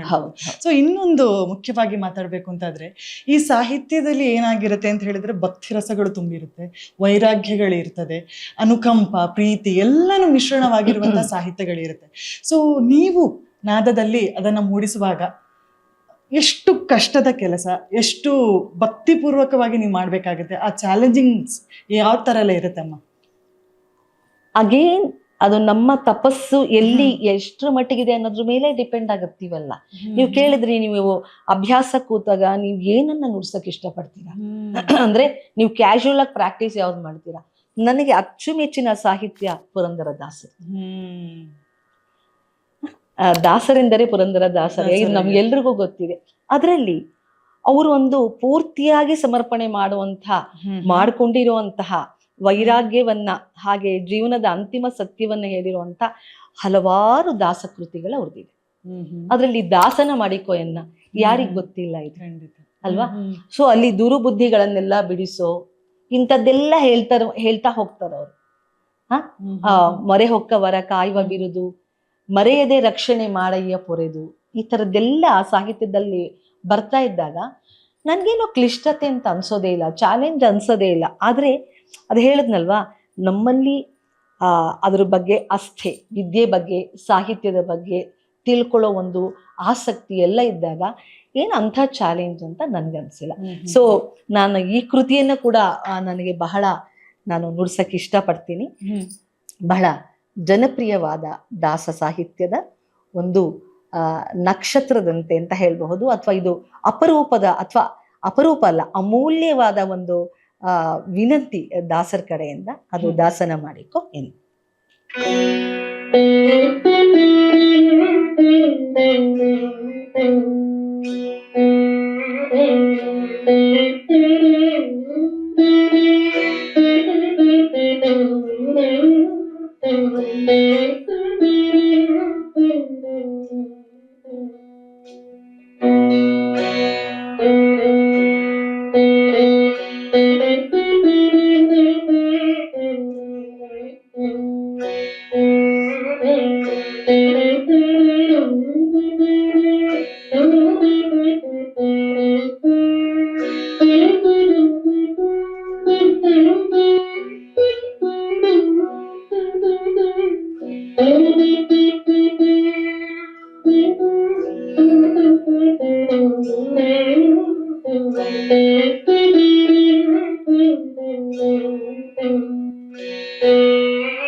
ಧ್ಯಾನಸ್ಥ ಸ್ಥಿತಿ ಅಂತ ಹೇಳಿ ಒಂದು ಕಾನ್ಸೆಪ್ಟ್ ಇದೆ. ಸೊ ಇದು ಸಾಧ್ಯ ಆಗೋದು ಹೆಚ್ಚಿಂದು ನಾವು ನೋಡೋದು ಒಂಥರ ಸಂಗೀತದಿಂದ ಅಂತ. ಈಗ ನೀವೇ ಆಲ್ಮೋಸ್ಟ್ ಭಾವಕರಾಗಿದ್ದೀರಾ. ಸೊ ಒಬ್ಬ ಮನುಷ್ಯನನ್ನು ಹಿಡಿದಿಟ್ಟುಕೊಳ್ಳುವಂಥ ಶಕ್ತಿ ಇರೋದು ಈ ಸಂಗೀತಕ್ಕೆ. ಸೊ ಈ ಸುತ್ತ ಮಾತನಾಡೋದಾದ್ರಮ್ಮ, ಈ ಒಂದು ಕನೆಕ್ಷನ್, ನಿಮ್ಮ ವೀಣೆಯ ಜೊತೆಗಿನ ನಿಮ್ಮ ಕನೆಕ್ಷನ್ ಅನ್ನ ವರ್ಣಿಸೋದಾದ್ರೆ ಯಾವ ರೀತಿಯಾಗಿ ವರ್ಣಿಸ್ತೀರಾ ಅಂತ ಹೇಳಿ? ಎಲ್ಲಾ ಕಲಾವಿದರಿಗೂ ಅವರ ಕಲೆಯೇ ಉಸಿರಾಗಿದೆ, ಹಾಗೆ ವೀಣೆಯೇ ನನ್ನ ಉಸಿರು ಅಂತ ಹೇಳ್ಬಹುದು. ಈಗ ಯಾತಿಗೆ ನಾನು ಭಾವುಕಳಾಗ್ತೀನಿ ಅಂದ್ರೆ, ದಾಸನ ಮಾಡಿಕೋ ಎನ್ನ ಅಂತಹ ಅಪರೂಪದ ಒಂದು ಅವರ ರಿಕ್ವೆಸ್ಟ್ ಸಾಂಗ್ ಅದು. ನನ್ಗೆ ದುರುಬುದ್ಧಿಗಳನ್ನೆಲ್ಲ ಬಿಡಿಸು, ಎಷ್ಟು ತರ ಅವ್ರು ಹೇಳ್ತಾರೆ, ಇದ್ ಬೇಡಪ್ಪ, ಕೇವಲ ನಿನ್ನ ಚರಣ ಸೇವೆಯನ್ನ ಕೊಡು ಅಂತ. ಅವರು ಪೂರ್ತಿಯ ಕೋಟಿಗಟ್ಲೆ ಇರುವಂತಹ ಐಶ್ವರ್ಯನ್ನ ತೊರೆದು ಹೋಗಿ ಅವರು ಯಾಯಿ ವಾರವನ್ನ ಮಾಡಿಕೊಂಡು ಬದುಕನ್ನು ನಡೆಸಿದಂತಹ ದಾಸರು ಅಂತಿಮ ಸತ್ಯವನ್ನ ಹೇಳ್ತಾರೆ, ಭಗವಂತನ ಭಕ್ತಿ ಇದು ಇಷ್ಟೇ ಸತ್ಯ ಅಂತ. ಆ ಭಾವನೆ ನನ್ನಲ್ಲಿ ಬಂದಾಗ ಇದು ಯಾವುದು ಬೇಡಪ್ಪ ನನ್ಗೆ, ದುರ್ಬುದ್ಧಿಗಳನ್ನೆಲ್ಲ ಬಿಡಿಸೋ, ಚರಣ ಸೇವೆಯನ್ನಿಗೆ ಕೊಡಿಸೋ, ನಿನ್ನ ಒಂದು ಅನುಗ್ರಹ ಇಟ್ಬಿಡಪ್ಪ, ಈ ತರ ಎಲ್ಲ ಹೇಳಿದಾಗ ಅವ್ರು ಯಾವ ಭಾವದಲ್ಲಿ ಇದನ್ನ ಬರ್ದಿರ್ಬೋದು, ಎಲ್ಲವನ್ನ ನಿಜವಾಗೂ ತ್ಯಾಗ ಮಾಡಿ ಅವನೇ ಅಂತಿಮ ಸತ್ಯ ಅಂತ ಹೇಳಿ ಸಮಾಜವನ್ನ ತಿದ್ದುವಂತ ಕೆಲಸ ಮಾಡಿದಾಗ ಕೇವಲ ಏಕನಾದ ಇಟ್ಕೊಂಡು ಅವ್ರು ಹೋದ್ರಲ್ಲ, ಆ ಭಕ್ತಿ ಅಟ್ಲೀಸ್ಟ್ ನಾವು ಆ ಹಾಡನ್ನ ಕೇಳಿದಾಗ ಆ ಭಾವ ಬರ್ಬೇಕಲ್ವ. ಆ ಭಾವದಲ್ಲಿ ನಾವು ಹೋದಾಗ್ಲೇ ನಮ್ಗೆ ಈ ರೀತಿಯ ಒಂಥರ ನಾವೇ ಹೊಟ್ಟೋಗ್ಬಿಟ್ಟಾಗ ನಮ್ಗೆ ನಮ್ಮಲ್ಲೇ ಅದು ಅಂತರ್ಪ್ರಯಾಣ, ಅದು ನಡೆದು ನಾವು ನುಡಿಸಿದಾಗ ಅದು ಬೇರೆ ರೀತಿನೇ ಬರುತ್ತೆ. ಆ ರೀತಿ ನಾನೇ ಭಾವುಕಳಾಗದ ಹಾಗೇನೆ. ನಾನು ಅವ್ರು ಎಂಥ ಪರಿಸ್ಥಿತಿನಲ್ಲಿ ಬರ್ದಿರ್ಬೋದು, ಎಂಥ ಸಮರ್ಪಣೆ ಇರ್ಬೋದು ಅಂತ ಯೋಚನೆ ಮಾಡಿದಾಗ ಬಹುಶಃ ಅದೇ ಇದು ಏನೋ ಒಂದು ಮಾಡ್ಸುತ್ತೆ. ವೀಣೆ ಉಸಿರು ಅಷ್ಟೆ. ಸೊ ಈ ಉಸಿರಿನೊಟ್ಟಿಗಿನ ನಿಮ್ಮ ಪಯಣ ಸ್ವಲ್ಪ ಹಿಂದ್ಗಡೆ ಹೋಗೋದಾದ್ರೆ, ನಾನು ಆಗ್ಲೇ ಹೇಳಿದೆ ಸಾಹಿತ್ಯದ ಓದು ಆರಂಭವಾಗುವ ಮುಂಚೆ ನೀವು ಕೊಟ್ಟಂತ ಕಾರ್ಯಕ್ರಮ ನೆನಪಿಸ್ಕೊಳ್ಬೋದಮ್ಮ? ನೀವು ಮೊದಲು ಕೊಟ್ಟಂತಹ ಕಾರ್ಯಕ್ರಮ ಆ ವೇದಿಕೆ, ಅಲ್ಲಿ ನೆರೆದಿರುವಂಥ ಜನರ ರಿಯಾಕ್ಷನ್. ಯಾಕೆಂತಂದ್ರೆ ಮೊದಲು ಆ ಹಿಂಜರಿಕೆ ಅನ್ನುವಂಥದ್ದು ಕೆಲವರಿಗೆ ಕಾಡುತ್ತೆ, ಕೆಲವರಿಗೆ ಕಾಡೋದಿಲ್ಲ. ಯಾಕೆಂತಂದ್ರೆ ನಮ್ಮ ವಿದ್ಯೆಯಲ್ಲಿ ನಮಗೆ ಕಾನ್ಫಿಡೆನ್ಸ್ ಇದ್ರೆ ಅದು ಯಾವ ರೀತಿಯಲ್ಲೂ ಕೂಡ ಸಮಸ್ಯೆಗಳಾಗಲ್ಲ. ಸೊ ಆ ನಿಮ್ಮ ಮೊದಲ ಕಾರ್ಯಕ್ರಮದ ಬಗ್ಗೆ. ನಾನು ತುಂಬಾ ಚಿಕ್ಕ ವಯಸ್ಸಲ್ಲಿ ಶುರು ಮಾಡಿದ್ರಿಂದ ಚಿಕ್ಕ ಮಕ್ಕಳಿಗೆ ಏನು ಗೊತ್ತಾಗಲ್ಲ ಫಸ್ಟ್ ಆಫ್ ಆಲ್. ಹೌದು. ಯಾಕೆಂದ್ರೆ ನಾನು ಅನ್ನೋ ಭಾವ ಹೆಚ್ಚು ಬೆಳೆದಿರಲ್ಲ, ಹಾಗಾಗಿ ಮಕ್ಕಳಿಗೆ ಒಂದು ಹಿಂಜರಿಕೆ ಭಯ ಅನ್ನೋದು ಇರೋದೇ ಇಲ್ಲ. ನಾನು ಐ ಥಿಂಕ್ 7ರ ಅಥವಾ 8ರ ಸಮೀಪದಲ್ಲಿ 6 ಅಂತಾರೆ ಬೇಡ, ಇನ್ನೊಂದು ವರ್ಷ ಜಾಸ್ತಿನೇ ಇಟ್ಕೊಂಡ್ಬಿಡೋಣ, 7, 8ರ ಸಮೀಪದಲ್ಲಿದ್ದಾಗ ನಂಜನಗೂಡಿನ ಒಂದು ಲಯನ್ಸ್ ಕ್ಲಬ್ ಅಲ್ಲಿ ನನ್ನ ಮೊದಲ ಕಾರ್ಯಕ್ರಮ ಆದಾಗ ಬೇರೆಯವ್ರಿಗೆಲ್ಲ ಟೆನ್ಷನ್ ಆಗದೆ ಹೊರತು ನನ್ಗೇನ್ ಟೆನ್ಷನ್ನೇ ಆಗ್ತಾ ಇರ್ಲಿಲ್ಲ. ಯಾಕೆಂದ್ರೆ ಆ ಟೆನ್ಷನ್ ಅನ್ನೋ ಪದವೇ ಗೊತ್ತಿಲ್ವಲ್ಲ. ಸೊ ಏನಿದ್ರು ಹೋಗ್ಬೇಕು, ನುಡಿಸ್ಬೇಕು. ಈಗ ಯಾವ ಚಿಕ್ಕ ವಯಸ್ಸಿನ ಮಕ್ಕಳನ್ನ ತಗೊಂಡ್ರು ನಿಮ್ಗೆ ಹಂಗೆ ಅಲ್ವಾ, ಅವ್ರ ಮನಸ್ಥಿತಿ ಹಾಗೆ ಇರೋದ್ರಿಂದ ಯಾವ ಒಂದು ಹಿಂಡರೆನ್ಸ್ ಇರೋದೇ ಇಲ್ಲ. ಸೊ ಅವಾಗಿನ ಸಾಹಿತ್ಯದ ಭಾವ ತುಂಬಾ ಗೊತ್ತಾಗೋದು ಇಲ್ಲ, ಹೆಚ್ಚಿನ ವಿಷಯನೂ ಗೊತ್ತಿರಲ್ಲ, ನಮ್ಗೇನು ಗೊತ್ತಾಗಲ್ಲ. ನಾವು ನುಡ್ಸ್ಕೊಂಡು ಹೋಗ್ತೀವಿ, ಚಿಕ್ಕ ಮಕ್ಳು ಅಂತ ಚಪ್ಪಾಳೆ ತರ್ತಾರೆ. ಅದನ್ನ ಇವಾಗ ನೋಡಿದಾಗ ಅಯ್ಯೋ ಆ ಮನಸ್ಥಿತಿ ಇವಾಗ್ಲೂ ಅಷ್ಟೊಂದು ಮುಗ್ಧತೆ ಇದ್ಬಿಟ್ರೆ ಚಂದ. ಹೀಗೆ ಹಲವಾರು ಕಾರ್ಯಕ್ರಮಗಳು ನಂಜನಗೂಡಲ್ಲಿ ಆ ನಂಜುಂಡೇಶ್ವರನ ದೇವಸ್ಥಾನದ ಸಮೀಪ ಆ ಟಿಪ್ಪಿ ಅನ್ನೋರನ್ನ ಅಪಿಸ್ಕೋಬೇಕು ನಾನು. ಅವರೇ ನನ್ನ ಒಂಥರ ಗುರುಗಳು. ಹಾರ್ಮೋನಿಯಂ ನುಡಿಸ್ಕೊಂಡು ಅವರು ನನಗೆ ಕರೆದರು ಕೇಳದೆ ಇಂಥ ಹಾಡುಗಳನ್ನ ಹೇಳ್ಕೊಡ್ತಾ ನನ್ನನ್ನು ಟ್ರೈನಲ್ಲಿ ಕರ್ಕೊಂಡು ಹೋಗ್ತಾ, ಅವಾಗ ಏನು ನುಡಿಸ್ಬೇಕು ಅಷ್ಟೇ, ಹಿಂಜರಿಕೆ ಆಗ್ಲಿ ಏನು ಗೊತ್ತಾಗೋದಿಲ್ಲ. ನುಡ್ಸೋದ್ರಲ್ಲಿ ಆಸಕ್ತಿ ಇರುತ್ತವಿ ಅಥವಾ ಯಾವುದೇ ಕಲೆನಲ್ಲಿದ್ರು ಅದ್ರ ಆಸಕ್ತಿ ಇರುತ್ತೆ. ಹಾಗೆ ಅವತ್ತು ಆ ವೇದಿಕೆಯಲ್ಲಿ ಒಂದು 3 ಸಲ ನುಡಿಸಿದ್ದಾರೆ. ನಾನು ಅದನ್ನ ನುಡಿಸ್ಬೇಕಾಗಿ ಬಂತು. ಆ ರೀತಿ ಒಂದು ಮುಗ್ಧತೆಯಿಂದ ನಾವು ನುಡಿಸ್ತಾ ಹೋಗ್ತೀವಿ. ಅದೇ ತರ ಒಂದಷ್ಟು ಪೀರಿಯಡ್ ಹಾಗೆ ಇರುತ್ತೆ, ಏನು ಒಂಥರ ನಿರ್ಭೀಡತೆಯಿಂದ ನುಡಿಸಿರೋ ಅಂಥದ್ದು ಅಂತ ಎಲ್ಲ ಇರುತ್ತೆ. ಸೊ ಈ ರೀತಿ ಬೇಕಾದಷ್ಟು ಕಾರ್ಯಕ್ರಮಗಳು ನಡೆದಿದೆ. ಬೇಕಾದಷ್ಟು ನಮ್ಮ ತಂದೆ ಟೆನ್ಷನ್ ಮಾಡ್ಕೊಳ್ಳೋರೆ ಹೊತ್ತು ಬಾಲ್ಯದಲ್ಲಿ ನಮ್ಗೇನು ಗೊತ್ತಾಗ್ತಾನೂ ಇರಲಿಲ್ಲ. ಅವ್ರು ಹೇಳ್ಕೊಟ್ಟಿದ್ದು ನುಡ್ಸೋದು, ನಮ್ಮ ತಾಯಿ ಹೇಳ್ಕೊಟ್ಟಿದ್ದು ನುಡ್ಸೋದು, ನಮ್ಮ ತಂದೆ ಏನ್ ಹೇಳಿರ್ತಾರೆ ಅದನ್ನ ನುಡ್ಸೋದು ಅಷ್ಟೇ. ಈಗ ಸಾಹಿತ್ಯ ಅಂತ ಹೇಳಿ ಬಂದಾಗ ನಾವು ಅದೇ ಮಾತಾಡ್ತಾ ಇದ್ವಿ. ಸೊ ಸಾಕಷ್ಟು ಸಾಹಿತ್ಯಗಳು ನೀವು ಆಲ್ರೆಡಿ ನುಡಿಸಿದಿರಮ್ಮ. ಸೊ ಇಂಥ ಒಂದು ಸಾಹಿತ್ಯ ನುಡ್ಸೋದು ಸ್ವಲ್ಪ ಕಠಿಣ ಅಂತ ನಿಮ್ಮ ಎಳೆ ವಯಸ್ಸಲ್ಲೂ ಆಗಿರ್ಬೋದು, ಯಾವುದು ತುಂಬಾ ಕಷ್ಟ ಅಂತ ಅನ್ಸಿರೋದು ಯಾರದ್ದು? ಕಷ್ಟ ಅಂತ ನಂಗೆ ಅಷ್ಟೊಂದು ಅನ್ಸಿಲ್ಲ ಹೇಳ್ಬೇಕು. ನಾನು ಪ್ರಾರಂಭಿಕ ಹಂತದಲ್ಲೇ ಈ ಎಕ್ಸ್ಟೆನ್ಷನ್ ತಗೊಂಡಾಗ ನಮ್ಮ ವಿದ್ಯಾಭೂಷಣರಿಗೆ ನಾನು 85 ಆಲ್ಬಮ್ಗಳು ನುಡಿಸಿದ್ದೀನಿ. ಕಡೆ ಪಕ್ಷ 9 ಸಾಂಗ್ ಇಟ್ಕೊಂಡ್ರು ಕೂಡ ಹಲವಾರು ಗೀತೆಗಳಿಗೆ ನಾನು ನುಡಿಸ್ದಾಗ್ಲು ಅಫ್ಕೋರ್ಸ್ ನಮ್ಮ ಮಾನಸ ಗುರುಗಳು HK ನಾರಾಯಣ್ ಸರ್ ಅವ್ರನ್ನ ನೆನೆಸ್ಕೋಬೇಕು. ಅವೆಲ್ಲ ನಾವು ಕೇಳ್ತಾ ನಾವು ನುಡಿಸ್ತಾ ಅಯ್ಯೋ ಇದು ತುಂಬಾ ಕಷ್ಟಪ್ಪ ಅಂತ ನನ್ಗೇನು ತುಂಬಾ ಅನ್ಸಿಲ್ಲ.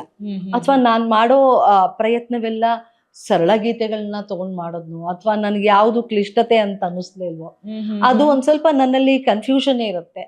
ಜೊತೆಗೆ ನನ್ಗೆ ಹಾಡಕ್ಕೂ ಬರೋದ್ರಿಂದ ಅಕಸ್ಮಾತ್ ಇಲ್ಲಿ ಏನಾದ್ರೂ ಟಫ್ ಅನ್ಸಿದ್ರೆ ವೀಣೆಯಲ್ಲಿ ಒಂದ್ಸಲಿ ಹಾಡ್ಕೊಂಡು ನೋಡುವಂಥದ್ದು, ಈ ತರದ್ದು ಎಲ್ಲ ನಡೆಯುತ್ತೆ. ನಿಮ್ಮ ಸಾಹಿತಿಗಳ ಜೊತೆಗಿನ ಒಡನಾಟದ ಬಗ್ಗೆ ಮಾತಾಡ್ಬೇಕು. ಸೊ ತುಂಬಾ ಸಾಕಷ್ಟು ಕೆಲಸಗಳನ್ನು ಮಾಡಿದ್ರಿ ನೀವು ದಿಗ್ಗಜ ಸಾಹಿತಿಗಳ ಜೊತೆಗೆ. ಆ ಅನುಭವನ ಒಮ್ಮೆ ಮೆಲುಕು ಹಾಕೋದಾದ್ರೆ ಯಾರು ಫಸ್ಟ್ ನೆನಪಿಗೆ ಬರ್ತಾರೆ ಅಮ್ಮ ನಿಮ್ಗೆ? ನನಗೆ ನಾನು ಆರ್ಟ್ಸ್ ಗ್ರಾಜುಯೇಟ್ ಅಂದ್ರೆ BA ನಾನು ಓದಿದ್ದು. ಎಲ್ಲಿ ಅಂದ್ರೆ BMS ಕಾಲೇಜ್, ವಿಮೆನ್ಸ್ ಕಾಲೇಜ್. ಅಲ್ಲಿ ಭಗವಂತನ ದಯೇನೋ ಏನೋ ಗೊತ್ತಿಲ್ಲ, ನಮ್ಮ ಜ್ಞಾನಪೀಠ ಪ್ರಶಸ್ತಿ GS ಶಿವರುದ್ರಪ್ಪ ಅವರ ಪತ್ನಿ ನನಗೆ ಪದ್ಮಾವತಿ ಮೇಡಮ್, ನನಗೆ ನನ್ನ ಆಪ್ಷನಲ್ಸ್ ಕನ್ನಡ ಆದ್ರಿಂದ ಅವ್ರ ಲೆಕ್ಚರರ್ ಆಗಿದ್ರು. ಆಮೇಲೆ ಹಾಗೆ ದೊಡ್ಡರಂಗೇಗೌಡ ಅವರ ಪತ್ನಿ ರಾಜೇಶ್ವರಿ ಮೇಡಮ್, ಅವರು ನನಗೆ ಗುರುಗಳಾಗಿದ್ರು. ಸೊ ಸಾಹಿತಿಗಳ ಒಡನಾಟ ಅಲ್ಲಿಂದಾನೇ ನಂದು ಆಲ್ಮೋಸ್ಟ್ ಶುರುವಾಗಿದೆ. ಯಾಕೆಂದ್ರೆ GS ಶಿವರುದ್ರಪ್ಪ ಅವರು ಎಷ್ಟು ಗೀತೆಗಳನ್ನ ನಾವು ಕೇಳಿಲ್ಲ. ಸೊ ಅದ್ರ ಜೊತೆಗೆ ನಮ್ ಜರ್ನಿ ಆಗ್ತಾ ಬಂತು. ಅವ್ರ ವೈಫು ಹೇಳ್ತಾ ನಮ್ಗೆ ಆಪ್ಷನಲ್ಸ್ ಅಲ್ಲಿ ತುಂಬಾ ಜನ ಇರಲ್ಲ, ನಿಂಗೂ ಗೊತ್ತಿರತ್ತೆ, ಸ್ಪ್ಲಿಟ್ ಆಗ್ತೀವಿ, ಸಂಸ್ಕೃತ ಹಾಗೆ ಕನ್ನಡ ಅಂತ ಹೇಳಿ.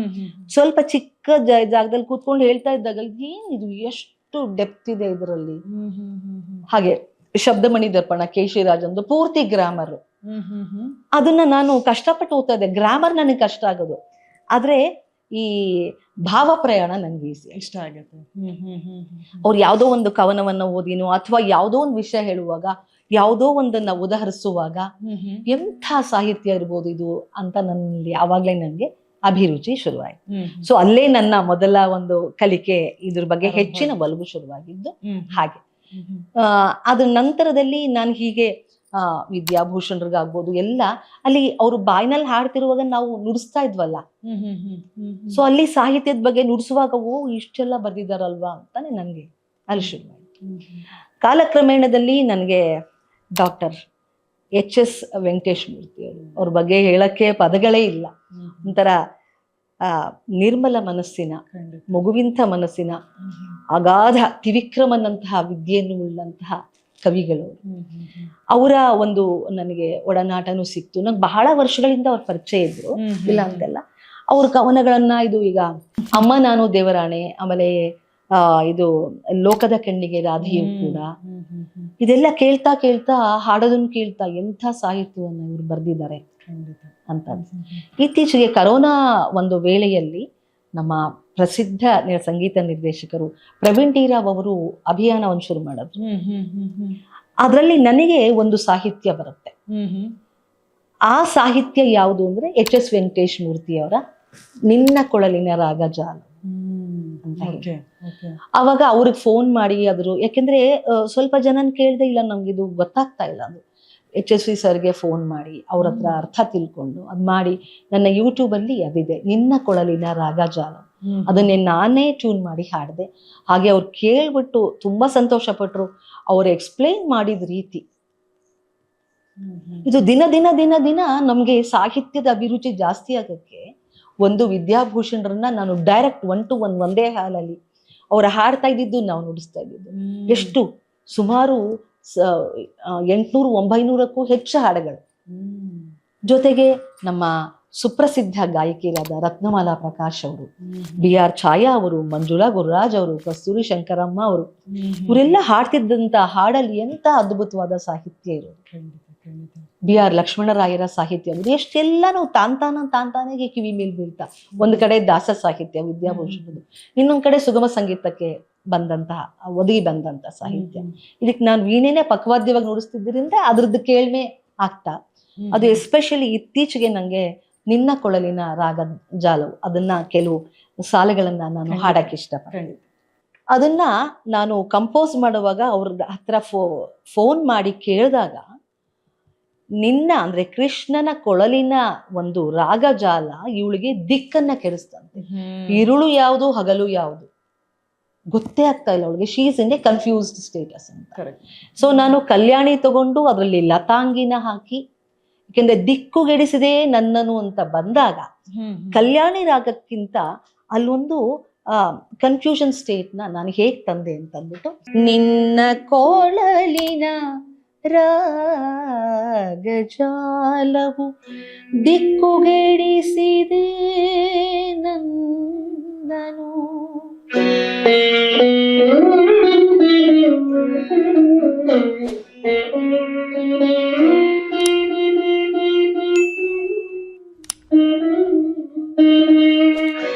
ಇರುಳ ಮಾಡಿತೋ ನನ್ನ ಹಗಲನು,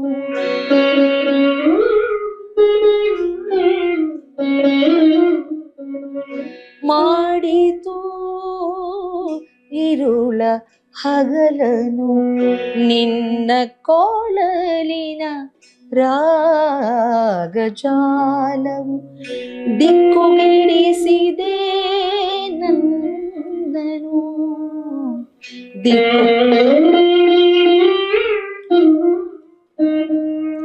ನೋಡಿ, ಮೊದಲಲ್ಲಿ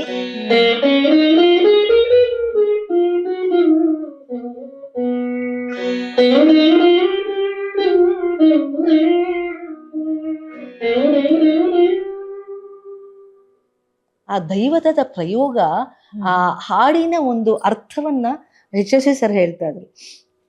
ಆ ಲತಾಂಗಿನ ನೀನ್ ಹಾಕಿರೋದು ತುಂಬಾ ಇಂಪ್ಯಾಕ್ಟ್ ಇದೆ, ಅದರ ಒಂದು ಎಫೆಕ್ಟ್ ತುಂಬಾ ಚೆನ್ನಾಗಿ ಇದೆ ಅಂತ. ಆಮೇಲೆ ಅವ್ರು ಬರೀತಾರೆ,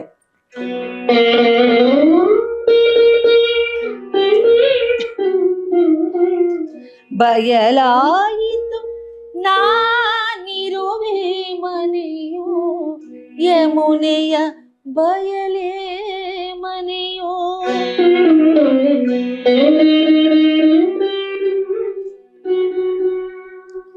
ಹತ್ತಿರದವರು ದೂರವಾದರು,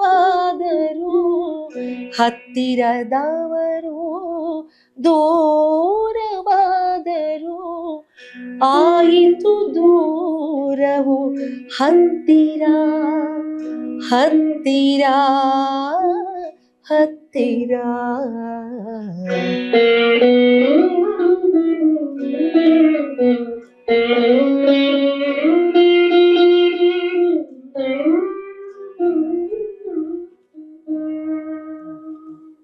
ಆಮೇಲೆ 2ನೇ ಚರಣ ಬರೀತಾರೆ, ಇರಬಹುದೇ ಇದೇ ಪ್ರೇಮದರ್ಥ, ಸಂದೇಹಕ್ಕೆ ಇದೇ ಸರಿ ಉತ್ತರ, ಪ್ರೀತಿಯೇ ಪ್ರೀತಿಯ ಸೇರುವ ದಾರಿ, ದೂರದ ತೀರವು ಹತ್ತಿರ.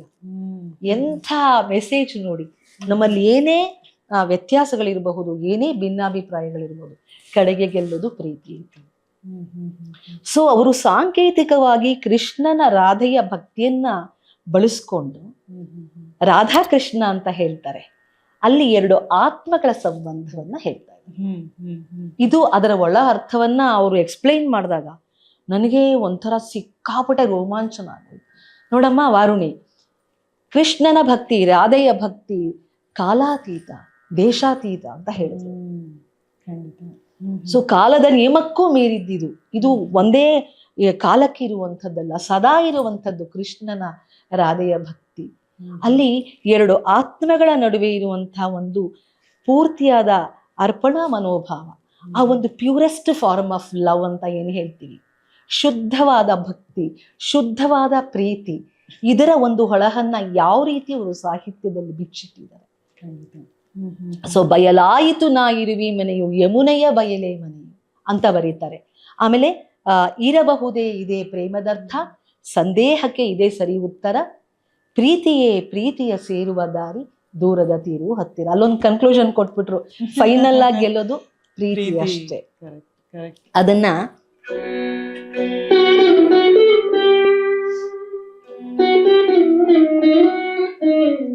ಇದನ್ನ ನಾನು ಚಾರುಕೇಶಿ ರಾಗವನ್ನ ಬಳಸ್ಕೊಂಡೆ.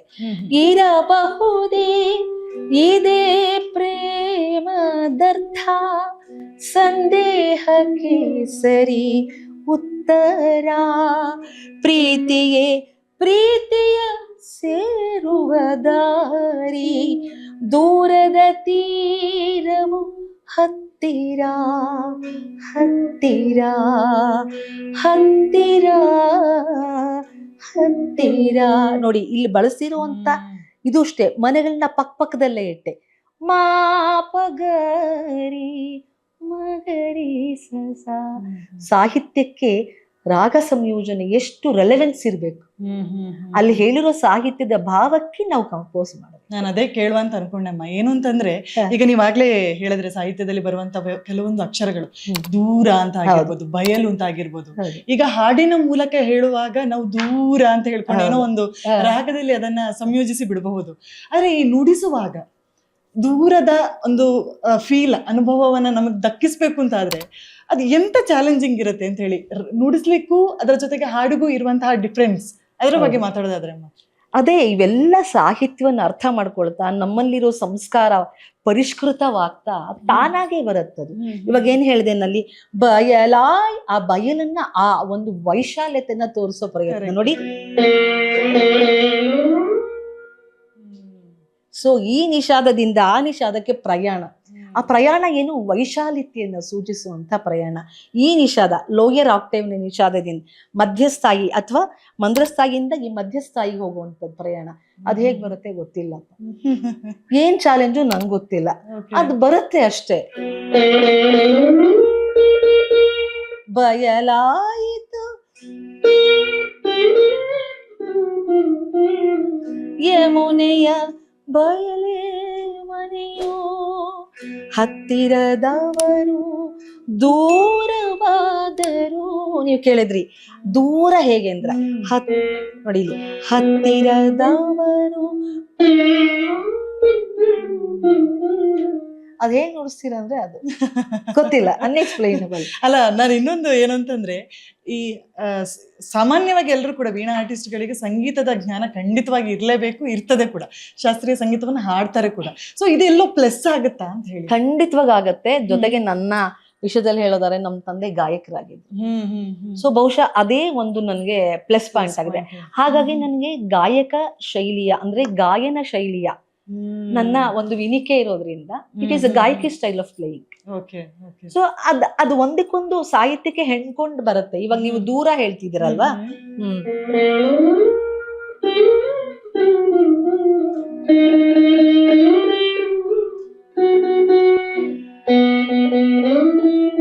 ಏನಿದೆ ಅಲ್ಲಿ, ಹತ್ತಿರದವರು ದೂರವಾದರು,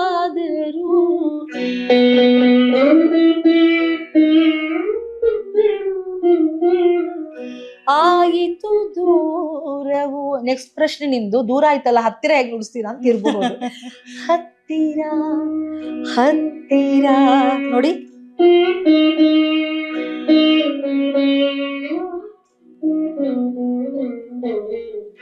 ನಿನ್ನ ನೋಡಿ ಅಲ್ಲೇ, ನಿನ್ನ ಅಲ್ಲೇ ಒಂದು ಭಾವ ಇದೆ.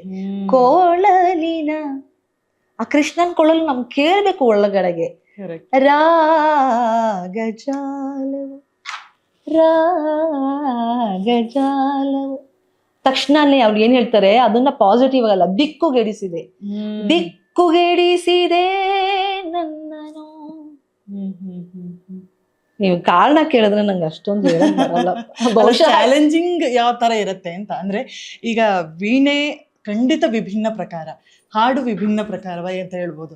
ಇಲ್ಲಿ ಬರುವಂತ ಚಾಲೆಂಜಿಂಗ್ ಯಾವ ರೀತಿಯಾಗಿರುತ್ತೆ ಅಂತ ಹೇಳಿ ಹಾಡಿಗೆ ಕಂಪೇರ್ ಮಾಡಿದ್ರೆ ಈ ಆಂಗಲ್ ಅಲ್ಲಿ ನನ್ಗೆ ಅದ್ರದೇ ಆದ ಒಂದು ಟೆಕ್ನಿಕಲ್ ಇಶ್ಯೂಸ್ ಇರುತ್ತೆ. ಇಲ್ಲಿ ಮಧ್ಯಮ ಶ್ರುತಿಯಿಂದ ನುಡಿಸೋದಾಗಿರ್ಬಹುದು, ಇಲ್ಲ ಅಂದ್ರೆ ಆ ಟೋನ್ ಕೇಳಲ್ಲ. ನಮ್ಮ ರೆಗ್ಯುಲರ್ ಶಾಸ್ತ್ರೀಯ ಸಂಗೀತದ 3ನೇ ಮನೆಯಲ್ಲಿ ನಾವು ನುಡಿಸಿದ್ರೆ ಈ ಭಾವವನ್ನ ತರೋದು ಕಷ್ಟ. ಯಾಕಂತಂದ್ರೆ ಹಾಡಿನ ಮೂಲಕ ಆಡಿಯನ್ಸ್ ಅನ್ನ ಬೇಗ ಹತ್ರ ಆಗ್ಬೋದು. ಹೌದು, ಯಾಕಂತಂದ್ರೆ ಅಲ್ಲಿ ಬರುವಂತ ಭಾವದ ಅರ್ಥ ಅವ್ರಿಗೆ ಆಗತ್ತೆ, ಯಾವುದೇ ಭಾಷೆಯಲ್ಲಿದ್ರು ಕೂಡ ಅದು ಅರ್ಥ ಆಗುತ್ತೆ. ಎಕ್ಸಾಕ್ಟ್. ಬಟ್ ಈ ಸ್ವರಗಳನ್ನ ಅರ್ಥೈಸಿಕೊಳ್ಳೋದು, ಅದಕ್ಕೆ ಒಬ್ಬ ಆಡಿಯನ್ಸ್ ಅನ್ನ ಕನೆಕ್ಟ್ ಮಾಡುವಂತದ್ದು ಇದೆಯಲ್ಲ, ಅದು ಆ ವೈಬ್, ಆ ಕನೆಕ್ಟ್ ಆಗ್ಬೇಕು. ಸೊ ಆ ಒಂದು ಚಾಲೆಂಜ್ ಅಂದ್ರೆ ನೀವು ಅದರಲ್ಲೇ ಹೆಚ್ಚು ಫೇಮಸ್ ಆಗಿರುವಂತ ನೋಡಿದೀವಿ. ಸಾಕಷ್ಟು ನಿಮ್ಮ ಕಾರ್ಯಕ್ರಮಗಳನ್ನ ನಾವು ಯೂಟ್ಯೂಬ್ಗಳಲ್ಲಿ ಕೇಳಿದ್ದೇವೆ. ಸೊ ತಕ್ಷಣಕ್ಕೆ ಅಟ್ಯಾಚ್ ಆಗ್ಬಿಡ್ತಾರೆ ಆಡಿಯನ್ಸ್. ಓ ಮತ್ತು ಕೇಳಬೇಕು, ಅರ್ಥ ಆಗ್ತಾ ಇದೆ ನಂಗೆ ಇದು ಸಾಹಿತ್ಯ ಅಂತ. ಸೊ ಇದ್ರ ಹಿಂದಿನ ಕೈಚಳಕ, ಅದರಿಂದ ಹಿಂದಿನ ಕೈಚಳಕ ಒಂದಾದ್ರೆ, ಇನ್ನೊಂದು ಆ ಸಾಹಿತ್ಯ ಸಾಕಷ್ಟು ಜನರಿಗೆ ಗೊತ್ತಿರುತ್ತೆ. ಬಹುಶಃ ಕನೆಕ್ಟ್ ಮಾಡ್ಕೊಳ್ಳಕ್ಕೆ ಕೇಳುಗರಿಗೆ ಬಹುಶಃ ಆ ಸಾಹಿತ್ಯ ಗೊತ್ತಿರುತ್ತೆ. ಈಗ ಎದೆ ತುಂಬಿ ಹಾಡುವೇನು ಆಗ್ಬಹುದು, ಲೋಕದ ಕಣ್ಣಿಗೆ ಆಗ್ಬಹುದು, ದಾಸನ ಮಾಡಿಕೋ ಎನ್ನ, ಇದು ಸಾಕಷ್ಟು ಚಿರಪರಿಚಿತವಾದ ಸಾಹಿತ್ಯ. ಸೊ ನಾವು ನುಡಿಸಿದಾಗ ಜೊತೆಗೆ ಭಾವನೂ ಸೇರಿದಾಗ ಅವ್ರಿಗೆ ರೀಚ್ ಈಸಿ ಆಗುತ್ತೆ. ಹಾಗಾದ್ರೆ ಇನ್ನೊಂದು ಅದಕ್ಕೆ ತಿರುಗಿ ಕೇಳೋದಾದ್ರೆ, ಈಗ ಹೊಸ ಸಾಹಿತ್ಯವನ್ನು ಸಿಗುತ್ತೆ ನಿಮಗೆ. ಸೊ ಆ ಹೊಸ ಸಾಹಿತ್ಯಕ್ಕೆ ಮ್ಯೂಸಿಕ್ ಕಂಪೋಸ್ ಮಾಡ್ಬೇಕು ಅಂತ ಹೇಳಿ ಆದಾಗ ಕನೆಕ್ಟ್ ಮಾಡ್ಬೇಕಾಗುತ್ತೆ ಆಡಿಯನ್ಸಿಗೆ. ಆಗ ಯಾವ ರೀತಿಯಾದಂತ ಒಂದು ಪ್ರಯೋಗಗಳು ನಿಮ್ಮಲ್ಲಿ ನಡೀತದೆ ಅಂತ ಹೇಳೋ. ಹೊಸ ಸಾಹಿತ್ಯ ಅಂದ್ರೆ ಅದು ಯಾವ ಚೌಕಟ್ಟಲ್ಲಿದೆ ಅಂತ ನೋಡ್ಬೇಕಾಗುತ್ತೆ. ಮತ್ತೆ ಕವಿ ಅಥವಾ ಸಾಹಿತಿ ಏನ್ ಹೇಳಲಿಕ್ಕೆ ಬಯಸ್ತಾ ಇದಾರೆ ಅಂತ. ಈಗ ಕೆಲವು ಜೋಶ್ ಬೇಕಾಗತ್ತೆ, ಕೆಲವುದಕ್ಕೆ ಸೋಬರ್ ಆಗಿರುವಂತಹದ್ದು ಬೇಕಾಗತ್ತೆ. ಈ ತರ ಅದು ಏನು ಮತ್ತೆ ಏನನ್ನ ಅವ್ರು ಹೇಳಕ್ಕೆ ಬಯಸ್ತಾರೆ ಅನ್ನೋದೇ ಮುಖ್ಯ ಆಗತ್ತೆ.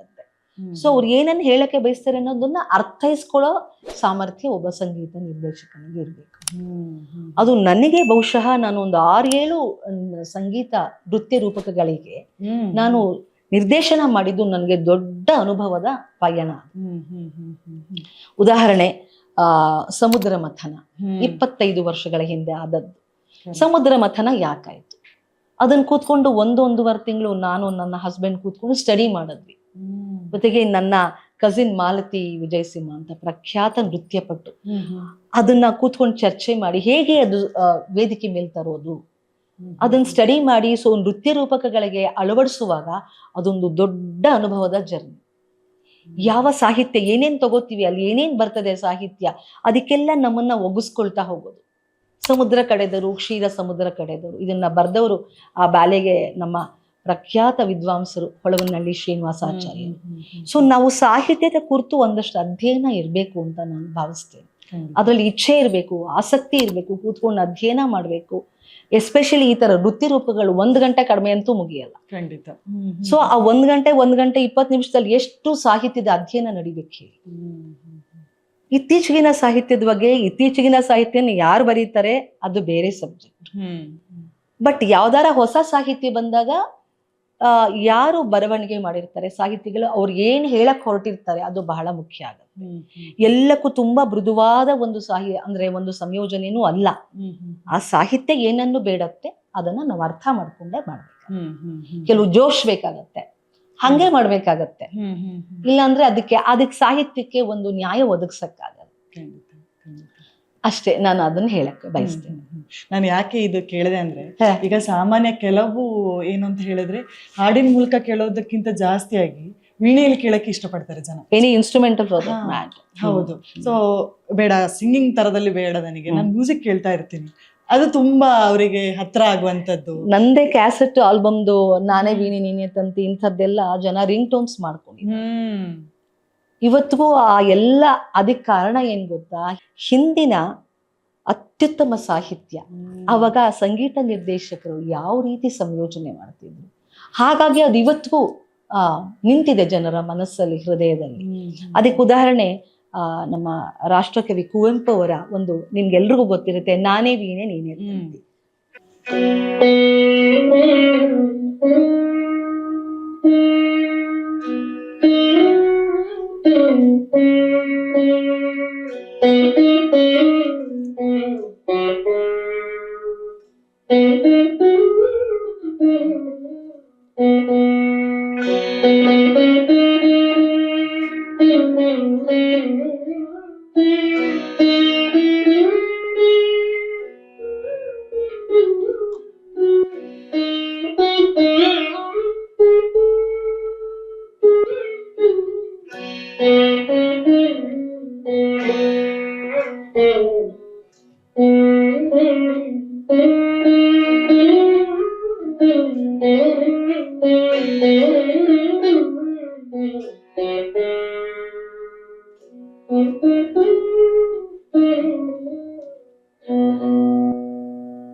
ಚೆನ್ನಾಗಿತ್ತು. ಎಲ್ಲ ವಾದ್ಯಗಳ ತಾಯಿ ಅಂತ ನಾವು ಪೂಜಿಸುವಂಥದ್ದು ವೀಣೆಯನ್ನು. ಸೊ ಇದರ ಆಕಾರದ ಬಗ್ಗೆ, ಇದರ ರೂಪುರೇಷೆಯ ಬಗ್ಗೆ ಮಾತನಾಡೋದಾದ್ರೆ, ಇದನ್ನ ಮುಖ್ಯವಾಗಿ ಹಲಸಿನ ಮರದಿಂದ ಮಾಡಿ, ಕಾಲಾಂತರದಲ್ಲಿ ಇವಾಗ ಫೈಬರ್ ವೀಣೆ ಅದೆಲ್ಲವೂ ಬಂದಿದ್ರು ಕೂಡ ಹಲಸಿನ ಮರ ಅಂದ್ರೆ ಅಥೆಂಟಿಕ್, ತುಂಬಾ ಸಂಪ್ರದಾಯಬದ್ಧ ಶೈಲಿಯಲ್ಲಿ ಹಲಸಿನ ಮರದಿಂದನೇ ಮಾಡುವುದು. ಆಯ್ತಾ, ಇದನ್ನ ದೊಡ್ಡ resonator, this is the primary resonator. ಇದನ್ನ ಕನ್ನಡದಲ್ಲಿ ಹೇಳೋದಾದ್ರೆ ಇದು ಒಂದು ಮುಖ್ಯವಾದ ಅನುರಣಕ ಅಂತ ಹೇಳ್ತೀವಿ. ಇದು ಎರಡನೆಯ ಅನುರಣಕ ಅಂದ್ರೆ ಸೆಕೆಂಡರಿ ರೆಸೊನೇಟರ್. ಈ ವೀಣೆಯ ನಾದ ಬರೋದೇ ಈ ಕೊಡದಿಂದ, ಇದನ್ನ ಕೊಡ ಅಥವಾ ಕುಂಭ ಅಂತ ಕರೀತೀವಿ. ಇದು ಸೋರೆಕಾಯಿ ಅನ್ನ ಒಣಗಿಸಿ ಇದನ್ನ ಮಾಡ್ತಾ ಇದ್ರು. ಈ ಕಾಲಾಂತರದಲ್ಲಿ ಇದನ್ನ ಟಿನ್, ಇವಾಗ ಟಿನ್ ಅಂತ ಒಂದು ಮೆಟೀರಿಯಲ್ ಇಂದ ಮಾಡ್ತೇವೆ. ಮೊದಲು ಸೋರೆ ಬುರುಡೆಯನ್ನೇ ಒಣಗಿಸಿ ಅದನ್ನ ಇಲ್ಲಿ ಹಾಕ್ತಕ್ಕಂಥದ್ದು. ಅದು ಗಟ್ಟಿ ಬರ್ತಿತ್ತ? ಹಾ, ಇತ್ತು ಅದರದ್ದೇ. ಯಾಕಂದ್ರೆ ಇವಾಗ ಸಿತಾರ್ ಎಲ್ಲ ಸೋರೆ ಬುರುಡೆಯಿಂದಾನೇ ಮಾಡುವಂಥದ್ದು. ಅದ್ರ ಸೀಸನ್ ಆಗ್ಬೇಕು, ಅದಕ್ಕೇನೋ ಒಂದು ಪ್ರಕ್ರಿಯೆ ಇರುತ್ತೆ ಅದು. ಆಮೇಲೆ ಗೊತ್ತೇ ಇದೆ, ಇದು ಮುಖ್ಯವಾಗಿ 4 ತಂತಿ ಇದೆ. ಇಲ್ಲಿ ತಾಳಕ್ಕೆ ಅಂದ್ರೆ ತಾಳ ಲಯವನ್ನು ಸೂಚಿಸುವಂತ 3 ತಂತಿಗಳಿಲ್ಲಿದೆ. ಈ 4 ತಂತಿ 3 ತಂತಿ 7 ತಂತಿಗಳು. ಹಾಗೆ ಇಲ್ಲೊಂದು ಬ್ರಿಡ್ಜ್ ಇದೆ. ಆಯ್ತಾ, ಆಮೇಲೆ ಈ ಕಡೆಗೆ ಬಂದ್ರೆ ಇಲ್ಲೊಂದು ಏನ್ ಹೇಳ್ತಾರೆ ಸಿಂಹ ಮುಖ ಕಾಣತ್ತೆ ಇಲ್ಲಿ. ಆಯ್ತಾ, ಇದೆಲ್ಲದರಲ್ಲೂ ದೇವರ ಸನ್ನಿಧಾನ ಇದೆ ಅಂತ. ಮತ್ತೆ ಬಿರುಡೆಗಳು, ಇದನ್ನ ದಂಡಿ ಅಂತ ಕರೀತಾರೆ ಈ ಭಾಗವನ್ನು. ಸೊ ಇಲ್ಲಿ ಒಂದು ರೆಸೊನೇಟರು, ಈ ಕಡೆ ಒಂದು ರೆಸೊನೇಟರು, ಮತ್ತೆ ಹಿತ್ತಾಳೆಗಳ ಫ್ರೆಟ್ ಅಂದ್ರೆ ಮೆಟ್ಟು ಅಂತ ಹೇಳ್ತಾರೆ, ಮೆಟ್ಟಿಲುಗಳಲ್ಲ ಮೆಟ್ಟು ಅಂತ ಹೇಳ್ತಾರೆ. ಇದನ್ನ ವ್ಯಾಕ್ಸ್ ಇಂದ ಮಾಡಿರ್ತಾರೆ, ಮೇಣದಿಂದ ಇದು ಮಾಡಿರ್ತಾರೆ. ಈ ಮೆಟ್ಟುಗಳೇ ಈ ನಿರ್ಧಾರ ಮಾಡೋದು ಏನು ಅಂದ್ರೆ ಸ್ವರಸ್ಥಾನವನ್ನ. ಸೊ 24 ಸ್ವರಸ್ಥಾನಗಳಿವೆ. ಅಂದ್ರೆ 2 ಮಧ್ಯಸ್ಥಾಯಿ ಹಾಗೂ ತಾರಸ್ಥಾಯಿ 2 ಆಕ್ಟೇವ್ ಸಿಗತ್ತೆ ಮೊದಲನೇ ಸ್ಟ್ರಿಂಗ್ಗಳು. ಸೊ ಮೊದಲನೇ ತಂತಿ 3ನೇ ತಂತಿ ಒಂದು ಸ್ವರಕ್ಕೆ ಹೊಂದಿಸ್ಬೇಕು ಷಡ್ಜಕ್ಕೆ, 2 ಮತ್ತು 4 ಪಂಚಮಕ್ಕೆ ಹೊಂದಿಸುವಂಥದ್ದು. ಸೊ ಇದು ಮುಖ್ಯವಾಗಿ ಹಲಸಿನಲ್ಲಿ ಮಾಡುವಂಥದ್ದು. ಆ ಹಲಸಿನ ಮರವನ್ನ ತೋಡುವಾಗ ಹೆಚ್ಚಿಗೆ ತೋಡಿದ್ರೆ ಈ ಒಂದು ಮರ ತುಂಬಾ ತೆಳುವಾದ್ರೆ ಒಡೆದು ಹೋಗುತ್ತೆ. ಮತ್ತೆ ತುಂಬಾ ಜಾಸ್ತಿ ತೋಡದೆ ಬಿಟ್ರೆ ಅದಕ್ಕೆ ನಾದವೇ ಬರಲ್ಲ. There is a measurement. Beyond that measurement something is there. That is unknown factor. ಯಾಕೆ ನಾನು ಒಂದು ಹಂತದಲ್ಲಿ 1 ದಿನ 2 ದಿನದಲ್ಲಿ 100 ವೀಣೆಗಳನ್ನ ಕನಿಷ್ಠ ನೋಡಿದೀನಿ. ನನಗೆ ಕಚೇರಿ ವೀಣೆ ಸಿಕ್ಲೇ ಇಲ್ಲ. ಎಲ್ಲವೂ ವೀಣೆಯೇ, ಎಲ್ಲವೂ ಹಲಸಿನ ಮರದ್ದೇ. ನಾನು ಅದೇ ಕೇಳೋಣ ಅಂತ ಅಂದ್ರೆ, ಬೇರೆ ಬೇರೆ ತರದಲ್ಲಿ ವೀಣೆಗಳನ್ನ ನಾವು ಕಾಣ್ತೇವೆ, ಬಣ್ಣದಲ್ಲಾಗಿರ್ಬೋದು, ಆಕಾರದಲ್ಲಾಗಿರ್ಬೋದು. ಸೊ ನಿಮಗೆ ಸೂಕ್ತ ಅನ್ನಿಸುವಂಥದ್ದು, ಈ ಶಾಸ್ತ್ರೀಯ ಸಂಗೀತಕ್ಕೆ ಸೂಕ್ತ ಅನ್ಸುವಂಥದ್ದು ಆ ತರದೇನಾದ್ರೂ ಇದೆಯಾ? ಸರಸ್ವತಿ ವೀಣೆ ಇದು. ಶಾಸ್ತ್ರೀಯ ಕರ್ನಾಟಕ ಶಾಸ್ತ್ರೀಯ ಸಂಗೀತಕ್ಕೆ ಸೂಕ್ತವಾದ ವೀಣೆ ಸರಸ್ವತಿ ವೀಣೆ.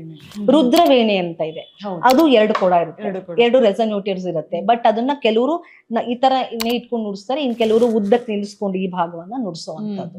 ಅದು ಹಿಂದೂಸ್ತಾನಿ ಶೈಲಿಗೆ ಅದು ಒಗ್ಗುವಂಥ ವಾದ್ಯ. ಚಿತ್ರವೀಣೆ, ವಿಚಿತ್ರ ವೀಣೆ ಇದ್ರಲ್ಲೂ ಅಷ್ಟೇ ಕೆಲವರು ಹಿಂದೂಸ್ತಾನಿ ನುಡಿಸ್ತಾರೆ, ಮುಖ್ಯವಾಗಿ ಕರ್ನಾಟಕಿ ನುಡಿಸ್ತಾರೆ. ಆದ್ರೆ ಸರಸ್ವತಿ ವೀಣೆ ನಮ್ಮ ಕರ್ನಾಟಕ ಶಾಸ್ತ್ರೀಯ ಸಂಗೀತಕ್ಕೆ ಒಗ್ಗಿ ಬರುವಂತಹ ವೀಣಾ ಒಂದು ಇದು ಪ್ರಾಕಾರ. ಅದೊಂದು ರೀತಿಯ ವೀಣೆ, ಅದನ್ನ ಸರಸ್ವತಿ ವೀಣೆ ಅಂತ ಕರಿತೀವಿ. ಗೋಟು ವಾದ್ಯ ಇದೆ, ಇವೆಲ್ಲ ಬೇಕಾದಷ್ಟು ತರಹ ವೀಣೆ, ಅದು ವೀಣೆಗಳೇ. ಸೊ ಈ ತರ ಇರುತ್ತೆ, 2 ರೆಸೊನೇಟರ್ಸು, ಇಲ್ಲೊಂದು ದಂಡಿ, ಅದೊಂದು ಡ್ರ್ಯಾಗನ್ ಅಂತ ಕರಿತೀವಿ ಅದನ್ನ ಅಲ್ಲಿ. ಆಮೇಲೆ ಇಲ್ಲೊಂದು ಹಿತ್ತಾಳೆಯ ಒಂದು ಫಲಕವನ್ನ ಹಾಕಿರ್ತಾರೆ, ಕುದುರೆ ಅಂತ ಕರಿತೀವಿ. ಇಲ್ಲಿ ಲಂಗರ್ಸ್ ಅಂತ ಇದೆ, ಇಲ್ಲಿ ಇದರಿಂದ ಅದು ನಿಂತ್ಕೊಳ್ಳುತ್ತೆ. ಹೆಚ್ಚು ಕಡಿಮೆ ಸ್ವರಗಳನ್ನ ಮಾಡೋದಿಕ್ಕೆ ಅಲ್ಲಿ ಮಣಿಗಳನ್ನ ಕೊಟ್ಟಿರ್ತಾರೆ. ಸೊ ಇಡೀ ವೀಣೆ ವಿನ್ಯಾಸದ ಬಗ್ಗೆ ಹೇಳ್ಬೇಕು ಅಂದ್ರೆ, ಭಗವಂತ ನಾದವನ್ನ ಇಟ್ರೆ ಮಾತ್ರ ನಾದ ಬರುವಂತಹದ್ದು. ಕೆಲವು ಪ್ರಾಕ್ಟೀಸ್ ವೀಣೆಗಳಿರುತ್ತೆ, ಅದಕ್ಕೆ ಇಷ್ಟೊಂದು ಪರ್ಟಿಕ್ಯುಲರ್ ಆಗಿ ಇರ್ಬೇಕಾಗಿಲ್ಲ, ಮಿನಿಮಮ್ ಲೆವೆಲ್ ನಾದ ಇರುತ್ತೆ. ಬಟ್ ಪ್ರೊಫೆಷನಲ್ ಆಗಿ ನಾವು ವೇದಿಕೆ ಮೇಲೆ ನುಡಿಸ್ಬೇಕು ಅಂದಾಗ ತುಂಬಾ ಅದೃಷ್ಟ ಮಾಡಿರ್ಬೇಕು, ಭಗವಂತನ ಅನುಗ್ರಹ ಇದ್ದಲ್ಲಿ ಮಾತ್ರ ನಮ್ಗೆ ಕಚೇರಿಗೆ ಒದಗಿ ಬರುವಂತಹದ್ದು. ನಮ್ಮ ಪ್ರಕೃತಿ ಎಷ್ಟು ಚೆನ್ನಾಗಿದೆ ಅಲ್ಲಮ್ಮ, ಯಾಕಂತಂದ್ರೆ ಪ್ರಕೃತಿಯಲ್ಲೇ ಎಲ್ಲ ಸಿಗುವಂತದ್ದು ಇದು, ಮರ ಆಗಿರ್ಬೋದು ಅಲ್ಲ, ಪ್ರತಿಯೊಂದು ಪ್ರಕೃತಿಗೆ ಕನೆಕ್ಟ್ ಆಗೇ ಇದೆ ಅಂತ ಎಕ್ಸಾಕ್ಟ್ಲಿ. ಇನ್ನೊಂದು ನಾನು ಇದ್ರ ಬಗ್ಗೆ ಕೇಳೋದಾದ್ರೆ, ಸೊ ಹಿಂದೆ ಇದ್ದಂತಹ ತಂಬೂರು, ನೀವು ನೋಡಿದಂತ ಸಮಯದಲ್ಲಿ ನೋಡಿದಂತ ವೀಣೆ ಆಗಿರ್ಬೋದು, ಕಾಲಕ್ರಮೇಣ ಬದಲಾದ ರೀತಿ ಯಾವ ರೀತಿಯಾಗಿದೆ ಅಂತ ಹೇಳಿ? ಆಲ್ಮೋಸ್ಟ್ ಹಾಗೆ ಉಳಿಸ್ಕೊಳಕ್ ನೋಡಿದ್ವಿ ಸಂಪ್ರದಾಯದ ವೀಣೆಯನ್ನ ಇದೇ ಶೇಪಲ್ಲಿ. ಆಮೇಲೆ ಡಿಜಿಟಲ್ ವೀಣಾ ಅಂತೆಲ್ಲ ಬಂದಿದೆ, ಇವಾಗೆಲ್ಲ ಬರ್ತಾ ಇದೆ, ಬೇಕಾದಷ್ಟು ರಿಸರ್ಚ್ಗಳು, ಅದೇ ಸಂಶೋಧನೆಗಳು ನಡೀತಾ ಇವೆ. ಅದಕ್ಕೆ ಎಲೆಕ್ಟ್ರಾನಿಕ್ ಇದನ್ನ ಮಾಡಿ ಅದನ್ನ ತ್ರಿವೇಣಿ ವೀಣೆ ಅಂತ ನಾನು ಹಿಂದೆನೂ ನೋಡಿದ್ದೆ. ತ್ರಿವೇಣಿ ವೀಣೆನ ನಾನು ನೋಡಿದ್ದಿದ್ದು ಹೌದು, ಅದನ್ನ 3 ಪೀಸ್ ವೀಣಾ ಅಂತ ಕರಿತೀವಿ. ನಾನು ಬೆಂಗಳೂರಿಗೆ ಬಂದ ಹೊಸ್ತಲ್ಲಿ ನಾನು ಅದನ್ನ ನೋಡಿದ್ದೆ. ಅದು 3 ಪೀಸ್ ವೀಣಾ ಇತ್ತೆ ಹೊರತು ಡಿಜಿಟಲ್ ವೀಣಾ ಅಲ್ಲ, ವೀಣೆ ಶೇಪನ್ ಚೇಂಜ್ ಮಾಡಿರುವಂತದ್ದು. ಬೇಕಾದಷ್ಟು ವೀಣೆಗಳಿದೆ, ಇವಾಗ ಎಲ್ಲ ಬರ್ತಾ ಇದೆ.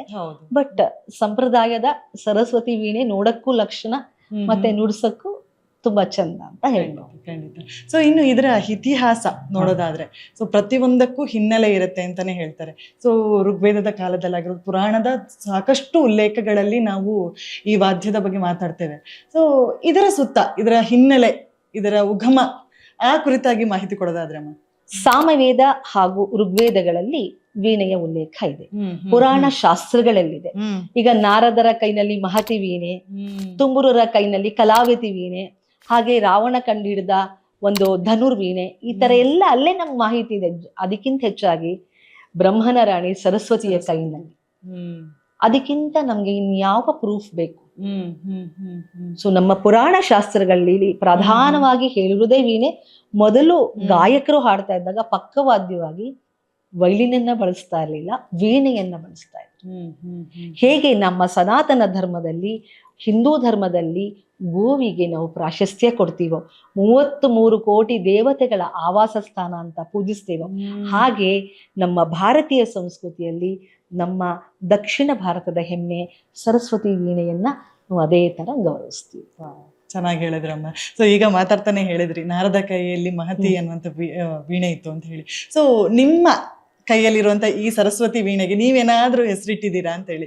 ಸರಸ್ವತಿ ವೀಣೆನೇ ನಂಗೆ ಚಂದ ಅನ್ಸತ್ತೆ, ಯಾವ ನಾನು ಬೇರೆ ಹೆಸರು ಇಡ್ಬೇಕಾಗಿಲ್ಲ. ಆ ತಾಯಿನೇ ಸರಸ್ವತಿ ವೀಣೆ ಅಂತಾನೆ ಇಟ್ಮೇಲೆ ಅವಳು ನಮ್ ಜೊತೆಗೆ ಇದ್ರೆ, ಅವಳ ಅನುಗ್ರಹ ಇದ್ರೆ ಸಾಕು. ನಾನು ಒಂದು ಬೊಂಬೆ ಕಲಾವಿದರನ್ನ ನಾನು ಮಾತಾಡಿಸಿದ್ದೆ. ಸೊ ಅವರು ನನ್ನ ಹತ್ರ ಹೇಳಿದ್ರು, ತುಂಬಾ ಮುಕ್ತವಾಗಿ, ಆಫ್ಟರ್ ಇಂಟರ್ವ್ಯೂ ಕೂಡ ಅವ್ರು ಮಾತಾಡಿದ್ರು. ಅವ್ರು ಮಕ್ಕಳ ತರ ನೋಡ್ತಾರಂತೆ ಆ ಬೊಂಬೆಗಳನ್ನ, ಪೊಪೆಟ್ ಶೋಗಳನ್ನೆಲ್ಲ ಮಾಡ್ತಾರ ಅವರು ದಿನಾ ಬಟ್ಟೆ ಚೇಂಜ್ ಮಾಡ್ತಾರಂತೆ, ಸ್ನಾನ ಮಾಡಿಸೋದಂತೆ, ಅದನ್ನ ತುಂಬಾ ಮಕ್ಕಳ ರೀತಿಯಲ್ಲೇ ಅದನ್ನ ಪ್ರೀತಿಸ್ತಾರೆ. ಯಾಕಂದ್ರೆ ಅನ್ನ ಕೊಡುವಂತಹ ಕಲೆ ಕೂಡ ಹೌದು, ಅದ್ರ ಜೊತೆಗೆ ಆ ಒಂದು ಕನೆಕ್ಷನ್. ಸೊ ನಿಮ್ಮ ಮತ್ತು ವೀಣೆಯ ಜೊತೆಗಿನ ಆ ಕನೆಕ್ಷನ್, ಆ ವೈಬ್, ಅದ್ರ ಬಗ್ಗೆ ಮಾತನಾಡೋದಾದ್ರೆ ಅದ್ರ ಜೊತೆ ಮಾತಾಡ್ತೀರಾ, ಯಾವ ರೀತಿಯಾಗಿರುತ್ತೆ ನಿಮ್ ಸಂಭಾಷಣೆ? ಅಷ್ಟೇ, ಅದೆಲ್ಲ ಒಂದು ಅನುಭವ ಅಂತ ಹೇಳ್ಬೋದು. ಅದು ಮಾತಿಗೆ ನಿಲ್ಕದೇ ಇರೋದು. It is A journey within. Okay. ಒಳಗಡೆ ಏನು ನನ್ನಲ್ಲಿ ಅನುರಣಗೊಳ್ತಿರತ್ತೆ, ಏನ್ ಸ್ಫುರಿತವಾಗತ್ತೆ, ಅದು ಇಲ್ಲಿ ಬರೋ ಅಂತ ಒಂದು ಜರ್ನಿ ಅದು. ಸೊ ಇವಾಗ ನಾನು ಅವಾಗ್ಲೇ ಹೇಳ್ದೆ ಅಲ್ವಾ, ಇವಾಗ ನನ್ ವೀಣೆ ನನ್ನ ಉಸಿರು ಅಂದ್ಮೇಲೆ ಅದನ್ನ ಫರ್ದರ್ ಎಕ್ಸ್ಪ್ಲೈನ್ ಮಾಡೋಕೆ ಹೆಚ್ಚು ಪದಗಳಿಲ್ಲ. ಅದು ಒಂದು ಟ್ರಾವೆಲ್ ಅಷ್ಟೇ. ಕರೆಕ್ಟ್ ಅಂತ ಹೇಳ್ಬಹುದು. ಸೊ ಅದು ನನ್ನ ಅಂತರ್ಪ್ರಯಾಣದ ಬಹಿರ್ಮುಖದ ವ್ಯಕ್ತಿತ್ವ ಅಂತ ಹೇಳ್ಬೋದು. ಸೊ ಇನ್ನೊಂದು ಏನು ಅಂತ ಹೇಳಿದ್ರೆ, ಎಷ್ಟೋ ನೋವುಗಳನ್ನ ನೀವಾಗ್ಲೇ ಫಸ್ಟಿಗೆ ಹೇಳಿದ್ರಿ, ನನ್ನ ಮನಸ್ಸಿನ ಭಾವನೆಯನ್ನ ವ್ಯಕ್ತಪಡಿಸ್ಲಿಕ್ಕೂ ನನಗೆ ವೀಣೆ ಸಹಕಾರಿಯಾಗತ್ತೆ ಅಂತ ಹೇಳಿ. ಅದ್ರ ಜೊತೆಗೆ ಎಷ್ಟೋ ಕಾಯಿಲೆಗಳಿಗೆ ಮದ್ದು, ಎಷ್ಟೋ ನೋವುಗಳಿಗೆ ಸಾಂತ್ವನವನ್ನ ನೀಡುವಂತ ಒಂದು ಸ್ನೇಹಿತನ ರೀತಿಯಲ್ಲಿ ಕೆಲಸ ಮಾಡುವಂತಹ ಶಕ್ತಿ ಈ ವೀಣೆಗಿದೆ ಅಂತಾನೆ ಹೇಳ್ಬೋದು. ಈ ಕನೆಕ್ಷನ್ನ ಬಗ್ಗೆ ತುಂಬಾ ಉಲ್ಲೇಖಗಳೇ ಇದೆ.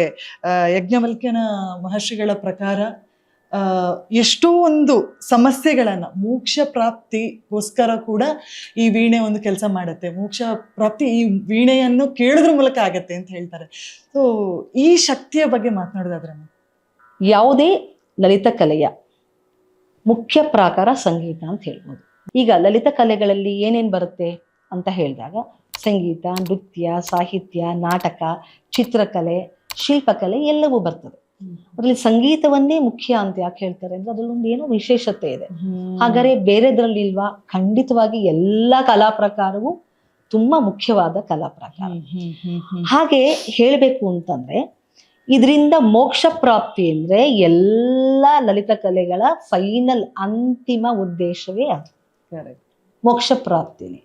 ಅಂದ್ರೆ ಈ ಎಲ್ಲವನ್ನ ತೊರೆದು ಆ ಭಗವಂತನ ಅಥವಾ ಯೂನಿವರ್ಸ್ ಅಥವಾ ಬ್ರಹ್ಮಾಂಡದ ಜೊತೆಗೆ ಒಂದಾಗೋದೇ ಇದರ ಮುಖ್ಯ ಉದ್ದೇಶ.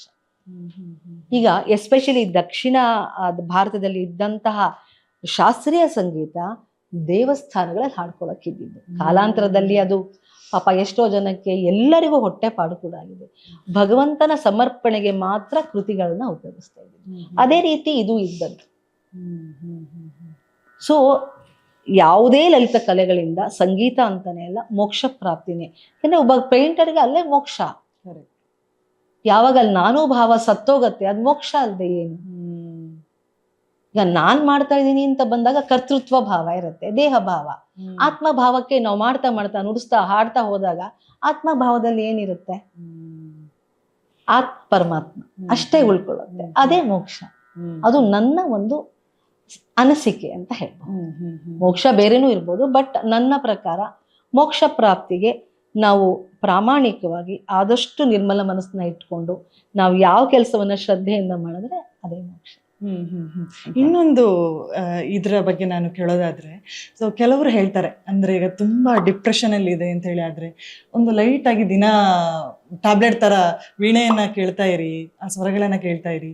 ಈ ಡೆಲಿವರಿ ಸಮಯದಲ್ಲಿ ಕೂಡ ಕೆಲವರು ಹೇಳ್ತಾರೆ ಹೊಟ್ಟೆಯಲ್ಲಿದ್ದಾಗ ಮಗು ಕೇಳಿಸ್ಕೊಳ್ತದೆ, ಜಾಸ್ತಿ ವೀಣೆ ಕೇಳಬೇಕು. ಈ ಕನೆಕ್ಷನ್, ಈ ಫಿಸಿಕಲ್ ಕನೆಕ್ಷನ್ ಈ ಒಂದು ಶ್ರುತಿಯಲ್ಲಿ ಏನಿದೆ, ಈ ವೀಣೆಯ ಮೂಲಕ ಏನ್ ಸಿಗತ್ತೆ ಅಂತ ಹೇಳೋದು? ವೀಣೆನ ನೀವು ಗಮನಿಸಿದಾಗ ಇದು ಮಾನವನ ಶರೀರಕ್ಕೆ ಸಂಬಂಧಪಟ್ಟಿದೆ. 24 ಏನು ಮೆಟ್ಟಿಲುಗಳಿದೆ, ಮೆಟ್ಟುಗಳು ಅಂತ ಕರಿತೇವೆ, ಸ್ವರಸ್ಥಾನಗಳೇನಿವೆ, ಹೌದು ಮನುಷ್ಯನ ಬೆನ್ನುಹುರಿಯಲ್ಲಿರುವಂತಹ ವರ್ಟಿಬ್ರಾಸ್ಗೆ ಹೋದ. ಅದು ವರ್ಟಿಬ್ರಾಸ್ ಗ್ಯಾಪ್ ಕಡೆಯಲ್ಲಿ ಕಡಿಮೆ ಆಗ್ತಾ ಬಂದಂಗೆ ಇಲ್ಲಿಂದ ಇಲ್ಲಿವರೆಗೂ ಇದೇ ಪ್ರಯಾಣನೇ. ನೋಡಿ, ಈ ಮನೆಗಳೆಲ್ಲ ಚಿಕ್ಕ ಚಿಕ್ಕದಾಗಿದೆ, ಇಲ್ಲಿ ದೊಡ್ಡದಾಗಿರೋ ತರ ಅಲ್ಲ. ಸೊ ಮಾನವನ ಶರೀರವನ್ನ ಇದಕ್ಕೆ ಹೋಲಿಸ್ತಾರೆ. ಮತ್ತೆ ಇದನ್ನ ತಲೆ ಅಂತ ಹೇಳ್ತಾರೆ. ಸೊ ಇದು ಬೆನ್ಹುರಿ. ಇಷ್ಟಕ್ಕೆ ಆ ಬ್ರೈನ್ಗೆ ಮತ್ತೆ ಕನೆಕ್ಷನ್, ಸ್ಪೈನ್ಗೂ ತುಂಬಾ ಕನೆಕ್ಷನ್ ಇದೆ ಅಂತ ಹೇಳ್ತಾರಲ್ಲ. ಅದಕ್ಕೆ ಬಹುಶಃ ನಮ್ಮ ಪುರಾಣ ಶಾಸ್ತ್ರಗಳಲ್ಲಿ ಗರ್ಭಿಣಿ ಸ್ತ್ರೀಯರಿಗೆ ಇದನ್ನೇ ಕೇಳ್ಬೇಕು ಅಂತ ಹೇಳಿರೋಕೆ ಕಾರಣ. ಹಾಗೆ ಇಂಥದ್ದೇ ರಾಗ ಅಂತ ಕೂಡ ಇದೆ. ನಾನು ಹಲವಾರು ಕಾರ್ಯಕ್ರಮಗಳನ್ನ ಮಾಡಿದ್ದೇನೆ, VIP ಕಾರ್ಯಕ್ರಮ, ಜನಸಾಮಾನ್ಯ ಎಲ್ರಿಗೂ ನುಡಿಸಿದ್ದೇನೆ. ಎಸ್ಪೆಷಲಿ ಶ್ರೀಮಂತ ಶಾಸ್ತ್ರಕ್ಕೆ. ಶ್ರೀಮಂತ ಶಾಸ್ತ್ರಕ್ಕೆ ನಾನು ನುಡಿಸುವಾಗ ಕಲ್ಯಾಣಿ ರಾಗ, ಮಧ್ಯಮಾವತಿ, ಶ್ರೀರಾಗ ಇಂಥದ್ದು ವಿನಿಕೆಗಳಿದೆ. ಹಾಗೆ ವೇದ ಮಂತ್ರ. ಹಿಂದೆ ನಾವು ನೋಡಿದಾಗ ವೇದ ಕಾಲಗಳಲ್ಲಿ ನಾವು ನೋಡಿದಾಗ ಋಷಿ ಪತ್ನಿಯರು ಹವನದ ಟೈಮ್ನಲ್ಲಿ, ಹವನ ಋಷಿ ಮುನಿಗಳು ಹವನ ಮಾಡ್ತಾ ಇದ್ದಾಗ ಅವರ ಪತ್ನಿಯರು ವೀಣೆನ ಇಟ್ಕೊಂಡು ನುಡ್ಸೋರಂತೆ ಮಂತ್ರಗಳನ್ನು, ಅದರ ಇತಿಹಾಸ ನೋಡಿದಾಗ. ಹಾಗೆ ಸನ್ನಿಧಾನದ ಬಗ್ಗೆ ತಿಳ್ಕೊಂಡಾಗ ನಮ್ಗಿನ್ನೂ ಹೆಚ್ಚು ಕನೆಕ್ಟ್ ಆಗುತ್ತೆ. ಉದಾಹರಣೆ ಏನು, ಇಲ್ಲಿ ಈ ಕೊಡದಲ್ಲಿ, ಈ ರೆಸೊನೇಟರ್ ಅಲ್ಲಿ ಇಲ್ಲಿ ಸರಸ್ವತಿಯ ಸನ್ನಿಧಾನ, ಇಲ್ಲಿ ಬ್ರಹ್ಮನ ಸನ್ನಿಧಾನ. ನೋಡಿ ನಮ್ಮ ತಲೆ ಸೃಷ್ಟಿ, ಆಯ್ತಾ. ಆಮೇಲೆ ಈ ಡ್ರ್ಯಾಗನ್ ನಲ್ಲಿ ವಿಷ್ಣುವಿನ ಸನ್ನಿಧಾನ, ತಂತಿಗಳಲ್ಲಿ ಪಾರ್ವತಿಯವರ ಸನ್ನಿಧಾನ, ಈ ಒಂದು ಇದಿದೆಯಲ್ಲ ಇಲ್ಲಿ ಬ್ರಿಡ್ಜ್, ಇಲ್ಲಿ ಲಕ್ಷ್ಮಿಯ ಸನ್ನಿಧಾನ. ಸೊ ಅಂದ್ರೆ ಟೋಟಲ್ ಆಗಿ ಏನು, ದೈವಿಕತೆಯ ಪ್ರತಿರೂಪ ಅಂದಾಗ ಅಲ್ಲಿ ಹೊರೋ ಹೊಮ್ಮುವಂತ ನಾದ ಎಲ್ಲರಿಗೂ ಸಾಂತ್ವನವನ್ನ ಕೊಡ್ಲೇಬೇಕು, ಡಿಪ್ರೆಷನ್ ಅನ್ನ ಕಳಿಲೇಬೇಕು. ಈಗ ಮಗು ಹುಟ್ಟುವಾಗ ಮುಂಚೆ ನಾವು ಕೇಳಿಸೋದಕ್ಕೆ ಬಹುಶಃ ಇದೇ ಕಾರಣ ಇರುತ್ತೆ. ಇಷ್ಟು ದೇವತೆಗಳ ಸನ್ನಿಧಾನ ಇದೆ.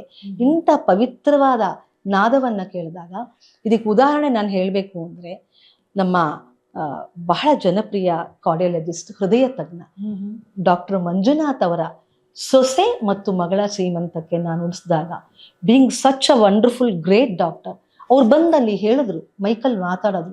ಇವತ್ತು ನನ್ಗೆ ಅರ್ಥ ಆಗ್ತದೆ, ನಾನು ಕೇಳಿದ್ದೆ ವೀಣೆಯನ್ನ ಕೇಳಬೇಕು ಗರ್ಭಿಣಿ ಸ್ತ್ರೀಯರು ಅಂತ. ಈಗ ನಿಮ್ಮ ನಾದ, ನಿಮ್ಮ ವಿನಿಕೆಯನ್ನ ಕೇಳಿ ಯಾತಿಕೆ ಇದನ್ನ ಹೇಳಿದ್ದಾರೆ. ನಾನು ಆಲ್ರೆಡಿ ಇದನ್ನ ನಾನು ಪ್ರೋಟೋಕಾಲ್ ಅಲ್ಲಿ ಹಾಕಿದ್ದೀನಿ, ಇನ್ಮೇಲೆ ಇದನ್ನ ಇನ್ನೂ ಖಚಿತವಾಗಿ ಹೇಳಬಲ್ಲೆ, ವೀಣೆನೇ ಯಾಕೆ ಅಂತ. ಅಂಥ ದೊಡ್ಡ ಡಾಕ್ಟ್ರು ಹೇಳಿರೋ ಅನುಭವ ನನ್ನ ಒಂದು ಪಯಣದಲ್ಲೇ ಇದೆ.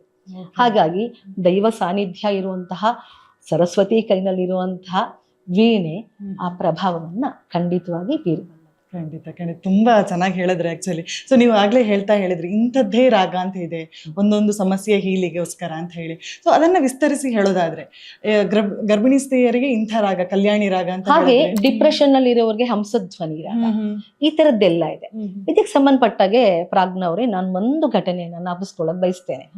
ಅದು ಯಾವುದು ಅಂದ್ರೆ, ನನ್ನ ಒಂದು ಸತ್ಸಂಗದಲ್ಲಿ ಎಲ್ಲಿ ಖಿದ್ವಾಯಿ ಆಸ್ಪತ್ರೆಯಲ್ಲಿ ನಾನು ಹಾಡಿಕೊಂಡು ಭಜನೆಯನ್ನು ಹಾಡಿಕೊಂಡು ವೀಣೆ ನುಡಿಸುವಾಗ ಇಬ್ರು ಪೇಷಂಟ್ಗಳು ಬಂದ್ರು, ಕ್ಯಾನ್ಸರ್ ಪೇಷಂಟ್. ನಮ್ಗೆ ಸಾರ್ಥಕ ಆಯ್ತು, ಮುಂದಿನ ಸಲ ನೀವು ಬರೋ ವೇಳೆಗೆ ನಾವು ಬದುಕಿರ್ತೀವೋ ಇಲ್ವೋ ಗೊತ್ತಿಲ್ಲ, ಆದ್ರೆ ನಮಗೆ ನಿಮ್ಮ ವೀಣೆಯನಾದ ನಿಮ್ಮ ಹಾಡೋದ್ ಕೇಳಿ ನಮ್ಗೆ ಸಾಕು ಜನ್ಮ, ನಾವು ಹೋದ್ರೂ ನಿರಾಳವಾಗಿ ನಾವು ಪ್ರಾಣ ಬಿಡ್ತೀವಿ. ನಮ್ಗೆ ಕ್ಯಾನ್ಸರ್ ಬಂದಿದ್ರಿಂದಾನೇ ನಿಮ್ ನಾದ ಕೇಳೋ ಹಂಗಾಯ್ತು, ವೀಣೆ ನೀವ್ಯಾಕೆ ಬರ್ತಿದ್ರಿ ಇಲ್ಲ ಅನ್ನುವಂಥ ಒಂಥರ ತುಂಬಾ ನನಗೆ ಆ ಮಾತು ಕೇಳಿದಾಗ ಏನ್ ಹೇಳ್ಬೇಕು ಅಂತ ಗೊತ್ತಾಗ್ಲಿಲ್ಲ, ದಿಗ್ಭ್ರಮೆ ಆಯ್ತು. ನೋಡಿ, ಕ್ಯಾನ್ಸರ್ ಪೇಷಂಟ್ಗಳಿಗೆ ಎಂಥ ಪಾಪ ದೀನ ಸ್ಥಿತಿನಲ್ಲಿ ಇದ್ದವ್ರಿಗೆ ಇದು ಒಂದು ಅಟ್ಲೀಸ್ಟ್ ಫಾರ್ ಟೈಮ್ ಬೀಯಿಂಗ್ ಆದ್ರೂ ಒಂದು ಸಾಂತ್ವನವನ್ನ ಕೊಡುತ್ತೆ ಅಂದ್ರೆ ಅದು ತಾಯಿಯ ಮಹತ್ವ ಅಲ್ವೇ. ವೈಜ್ಞಾನಿಕ ಕಾರಣ ಏನಾದ್ರೂ ಇರ್ಬೋದಮ್ಮ ಇದ್ರ ಬಗ್ಗೆ ಏನಾದ್ರು ನಿಮಗೆ? ಅಂದ್ರೆ ತಂತ್ರಜ್ಞಾನದ ಇದಾಗಿರ್ಬೋದು ಅಥವಾ ವೈದ್ಯಕೀಯ ಕ್ಷೇತ್ರಕ್ಕೆ ಬಂದಾಗ ಸಾಕಷ್ಟು ವಿಚಾರಗಳಲ್ಲಿ ಅವರು ಇಂಥ ಅಂಶಗಳನ್ನ ಮಾಡಿ ಅಂತಾನೆ ಹೇಳ್ತಾರೆ, ಮಾಡ್ತಾ ಇದ್ದಾರೆ. ರಿಸರ್ಚ್ ನಡೀತಾ ಇದೆ, ಸಂಶೋಧನೆಗಳು ನಡೀತಾ ಇದೆ, ಇನ್ನಷ್ಟು ನಡೆಯಲಿದೆ. ಇನ್ನು ಇವಾಗಿನ ಯಂಗ್ಸ್ಟರ್ಸ್ ಅಂತೂ, ನನ್ ಪರಿಚಯ ಇರೋ ಒಂದು ಹುಡುಗ ಅಂತೂ ಕಂಪ್ಲೀಟ್ ಆಗಿ ಇದನ್ನೇ ನಾನು ತಗೊಳ್ತೀನಿ ಅಂತ. ಅದು ಪುರಾಣ ಶಾಸ್ತ್ರಗಳಲ್ಲಿ ಹೇಳಿದೆ ಅಂದ್ರೆ ಅದು ಆಲ್ರೆಡಿ ರಿಸರ್ಚ್ಡ್. ಅದು ನಮ್ಗೆ ಇವಾಗ ಇಂಟೆಲಿಜೆಂಟ್ ಮೈಂಡು, ಲಾಜಿಕಲ್ ಮೈಂಡು ಹೆಚ್ಚು ವರ್ಕ್ ಆಗೋದ್ರಿಂದ ಇನ್ನಷ್ಟು ಮಾಡ್ಬೇಕು ಅಂತ ಅಲ್ಲಿ ಋಷಿ ಮುನಿಗಳು, ತಪಸ್ವಿಗಳು, ಅವರು ಬಿಯಾಂಡ್ ಸೈನ್ಸ್, ಅವ್ರು ಸೈಂಟಿಸ್ಟ್ಗಳು, ಅವ್ರು ಹೇಳಿದ್ಮೇಲೆ ಆಕ್ಚುಯಲ್ ಆಗಿ ಆಯ್ತು. ಅದು ಹೌದು ಅನ್ನೋದೇ, ಅದು ಆಕ್ಚುಯಲ್ ಆಗಿ ಆ ಪ್ರಭಾವ ಬೀರಕ್ ಶಕ್ತಿ ಇದೆ ಅಂತಾನೆ. ಬಟ್ ನಾವ್ ಈಗಿನ ಕಾಲಕ್ಕೆ ನೋಡೋದಾದ್ರೆ ಖಂಡಿತವಾಗಿ ನಾನು ಹೇಳಿದ್ನಲ್ಲ, ಈಗ ಹಿದ್ವಾಯಿನಲ್ಲಿ ಇರುವಂತ ಕ್ಯಾನ್ಸರ್ ಪೇಷಂಟ್ಗಳು ಅವರು ಅನುಭವವನ್ನ ಹಂಚ್ಕೊಂಡಿದ್ದಾರೆ. ವೃದ್ಧಾಶ್ರಮದಲ್ಲಿ ನುಡಿಸಿದಾಗ ಅವರು ಅಷ್ಟೇ, ದಯವಿಟ್ಟು ಬನ್ನಿ, ನಮ್ಗೆ ನಿಮ್ ಸಂಗೀತ ಸಾಂತ್ವನವನ್ನ ಕೊಟ್ಟಿದೆ, ನಿಮ್ಮ ವೀಣಾನಾದ ನಮ್ಗೆ ಎಷ್ಟೋ ನೆಮ್ಮದಿಯನ್ನ ಕೊಟ್ಟಿದೆ ಅಂತ. ಇದು ರಿಸರ್ಚ್ ಇಂದ ಆದಂತಲ್ಲ, ಇದು ನನ್ನ ಸ್ವಂತ ಸಂಗೀತ ಪಯಣದ ಅನುಭವ ಅಂತ ಹೇಳಬಲ್ಲೆ. ರಿಸರ್ಚ್ ನಡೀತಾ ಇದೆ, ಇನ್ನೂ ನಡೆಯಲಿದೆ, ಅದು ನೋಡೋಣ, ಇನ್ನು ಫುಲ್ಲು ಸೈಂಟಿಫಿಕಲಿ ಪ್ರೂವ್ ಆಗ್ಬೇಕು, ಕೆಲ ಮಟ್ಟಿಗೆ ಆಗಿದೆ. ಈಗ ನೀವು ಡಿಪ್ರೆಷನ್ ಬಗ್ಗೆ ಮಾತಾಡಿದ್ರಲ್ಲ, ಅದಕ್ಕೆ ನಾನು ಈಗ ಹಂಸಧ್ವನಿ ರಾಗವನ್ನ ಹೇಗೆ ನನ್ನ ಒಂದು ಕಲ್ಪನೆಯಲ್ಲಿ ನುಡಿಸಬಹುದು.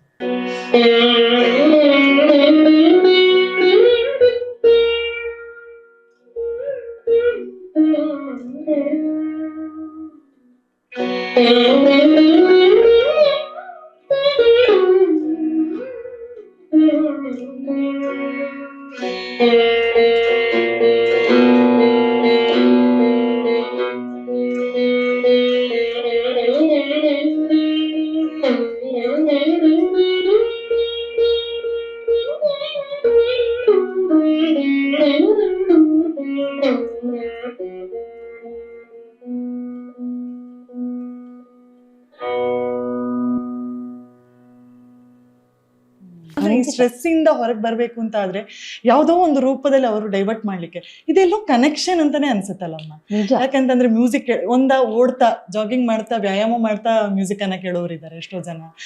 ದೇಹ ದಂಡದು ಗೊತ್ತಾಗ್ಬಾರ್ದು ಅನ್ನೋ ಕಾರಣಕ್ಕೋಸ್ಕರ ಈಗ ನಾವು ಬಿಜಾಪುರ ಆ ಕಡೆಗೆಲ್ಲ ಹೋದಾಗ ಕೆಲಸ ಮಾಡುವಾಗ ಹೆವಿ ಕೆಲಸಗಳನ್ನು ಮಾಡಿದಾಗ ಕೂಡ ಹಾಗೆ ದೊಡ್ಡ ಮ್ಯೂಸಿಕ್ ಅನ್ನು ಹಾಕೊಂಡಿರ್ತಾರೆ.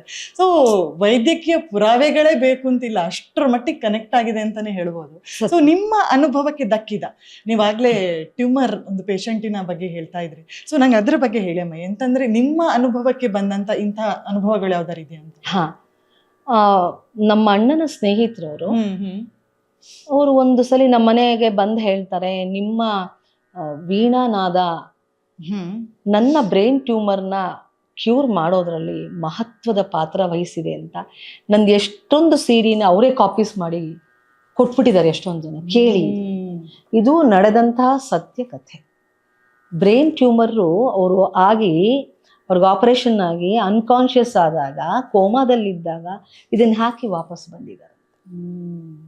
ನನಗೂ ಅಯ್ಯೋ ಇಷ್ಟು ಶಕ್ತಿ ಇದೆಯಾ ನನ್ನ ವೀಣೆಗೆ. ಫಸ್ಟ್ ಆಫ್ ಆಲ್ ವೀಣೆಗೆ ಶಕ್ತಿ ಇರೋದು, ಆಮೇಲೆ ನನ್ನಿಂದ ಇಷ್ಟೊಂದು ಸೇವೆ ಆಗ್ತಾ ಇದೆಯಾ. ಖಂಡಿತವಾಗಿ ಇದಾಗಿದೆ. ಬ್ರೈನ್ ಟ್ಯೂಮರ್ ಪೇಷಂಟು ಪ್ರಜ್ಞಾಹೀನ ಸ್ಥಿತಿಯಿಂದ ವಾಪಸ್ ಬಂದು ನಮಗ್ ಬಂದು ಅವರೇ ಈ ಕಥೆಯನ್ನ ನಮ್ಮ ಮುಂದೆ ಹಂಚ್ಕೊಂಡಿದ್ದಾರೆ. ಇದಕ್ಕಿಂತ ನನ್ನ ಜೀವನದ ಸಾರ್ಥಕ ಕ್ಷಣ ಬೇರೆ. ಖಂಡಿತ. ಸೊ ಈಗ ಹೊಸದಾಗಿ ಈ ವೀಣೆ ಬಗ್ಗೆ ತಿಳ್ಕೊಳ್ತಾ ಇದ್ದಾರೆ ಅಂತಲೇ ನೋಡುವ. ಈಗ ವಿಡಿಯೋ ನೋಡ್ತಾ ಓಕೆ ಇಷ್ಟೆಲ್ಲ ಶಕ್ತಿ ವೀಣೆಗಿದೆ ಅಂತ ಹೇಳಿ, ಆದ್ರೆ ನಾನು ಇದರ ಬಗ್ಗೆ ಏನೋ ಕಲಿಬೇಕು, ಸೊ ಇದರ ಚಟಕ್ಕೆ ಬೀಳ್ಬೇಕು ಅಂತ ಆದ್ರೆ, ಇದರ ಬಗ್ಗೆ ಗೊತ್ತೇ ಇಲ್ಲದೆ ಇರೋರು ಈ ಚಟಕ್ಕೆ ಬೀಳ್ಬೇಕು ಅಂತ ಆದ್ರೆ ಏನೆಲ್ಲ ಮಾಡ್ಬೇಕಾಗತ್ತಮ್ಮ? ಯಾರ ವೀಣೆಯ ಮೊದಲು ಕೇಳುಗನಾಗ್ಬೇಕು, ಏನ್ ಕಥೆ? ಮೊದಲು ಅವ್ರಿಗೆ ನಿಜವಾಗ್ಲೂ ಡೀಪರ್ ಲೆವೆಲ್ ಅಂದ್ರೆ ಆಳವಾದ ಆಸಕ್ತಿ ಇದೆಯಾ ಅಂತ ಚೆಕ್ ಮಾಡ್ಬೇಕು. ಆಕರ್ಷಣೆ ಬೇರೆ, ನಿಜವಾದ ಆಸಕ್ತಿ. ಆಕರ್ಷಣೆ ಯಾರೋ ಇವಾಗ ನಾವೆಲ್ಲ ಪರ್ಫಾರ್ಮ್ ಮಾಡಿದಾಗ ನೀಟಾಗಿ ಡ್ರೆಸ್ ಮಾಡ್ಕೊಂಡು ಅವ್ರಿಗೂ ಅನ್ಸ್ಬಿಡುತ್ತೆ ಸಿನಿಮಾ ಹಾಡುಗಳನ್ನ ನಾನು ಹೆಚ್ಚಾಗಿ ನುಡ್ಸೋದ್ರಿಂದ ನಾವು ವೀಣೆ ಕಲ್ತೇ ಬಿಡ್ತೀನಿ ಅಂತ.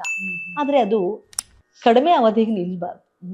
ನಿಜವಾದ ಆಸಕ್ತಿ ಇದ್ದವರು ಅವ್ರು ಏನ್ ಮಾಡ್ತಾರೆ, ದಾರಿ ಹುಡ್ಕೋತಾರೆ. ವೀಣೆಗಳನ್ನ ಎಷ್ಟೊಂದು ಇದೆಯಲ್ವ, ಎಂತೆಂತ ಮಹಾನುಭಾವರು ಇದ್ದಾರೆ, ಅದನ್ನ ಕೇಳ್ತಾರೆ.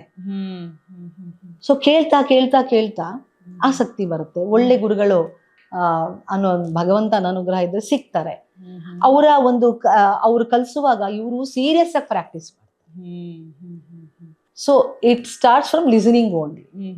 ಆಗ್ಲೇ ಅಂದ್ರೆ ಏನು ಅಂತ ಹೇಳಿದ್ರೆ, ಈಗ ಬಾಲ್ಯದಲ್ಲೇ ಕೆಲವರಿಗೆ ಕ್ಲಾಸಿಗೆ ಹಾಕ್ಬಿಡ್ತಾರೆ.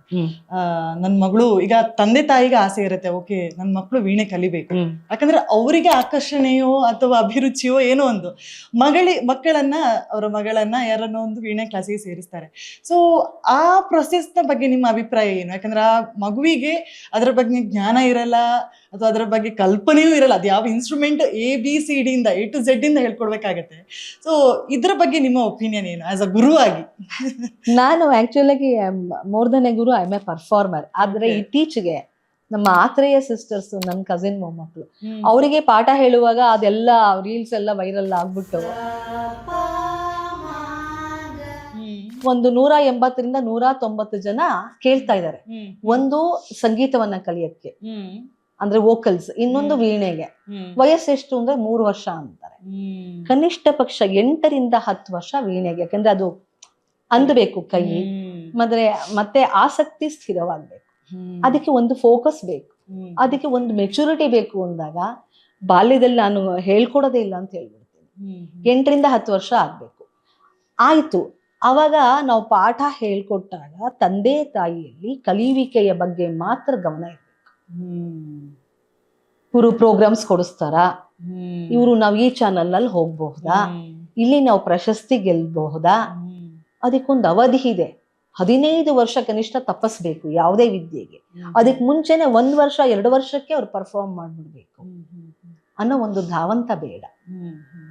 ನಿಧಾನವಾಗಿ ಸ್ಥಿರವಾಗಿ ಕರೆಕ್ಟಾಗಿ ಸರಿಯಾದ ಮಾರ್ಗದಲ್ಲಿ ಕಲ್ತ್ರೆ ಕಾಲಕ್ರಮೇಣ ಎಲ್ಲವೂ ಆಗುತ್ತೆ. ಅಲ್ಲಿವರೆಗೆ ಆಸಕ್ತಿಯನ್ನ ಹಾಗೆ ಸಹನೆಯನ್ನ ಉಳಿಸ್ಕೊ. ಕೆಲವರಿಗೆ ಏನಾಗುತ್ತೆ ಅಂತ ಹೇಳಿದ್ರೆ ಆಸಕ್ತಿಯೂ ಇರುತ್ತೆ, ಇದೇ ಕ್ಷೇತ್ರದಲ್ಲಿ ಬರ್ಬೇಕು ಅಂತ ಮನಸ್ಸು ಇರುತ್ತೆ, ಅದ್ರ ಬಗ್ಗೆ ಜ್ಞಾನನೂ ಇರುತ್ತೆ, ಆದ್ರೆ ಸಿದ್ಧಿಸಿರುವುದಿಲ್ಲ. ಸೊ ಎಲ್ಲಾ ಕಲಾವಿದರಿಗೆ ಈ ಒಂದು ವಿದ್ಯೆ ಸಿದ್ಧಿಸ್ತದೆ ಅಂತ ಹೇಳುವಂಥದ್ದು ಸುಳ್ಳು.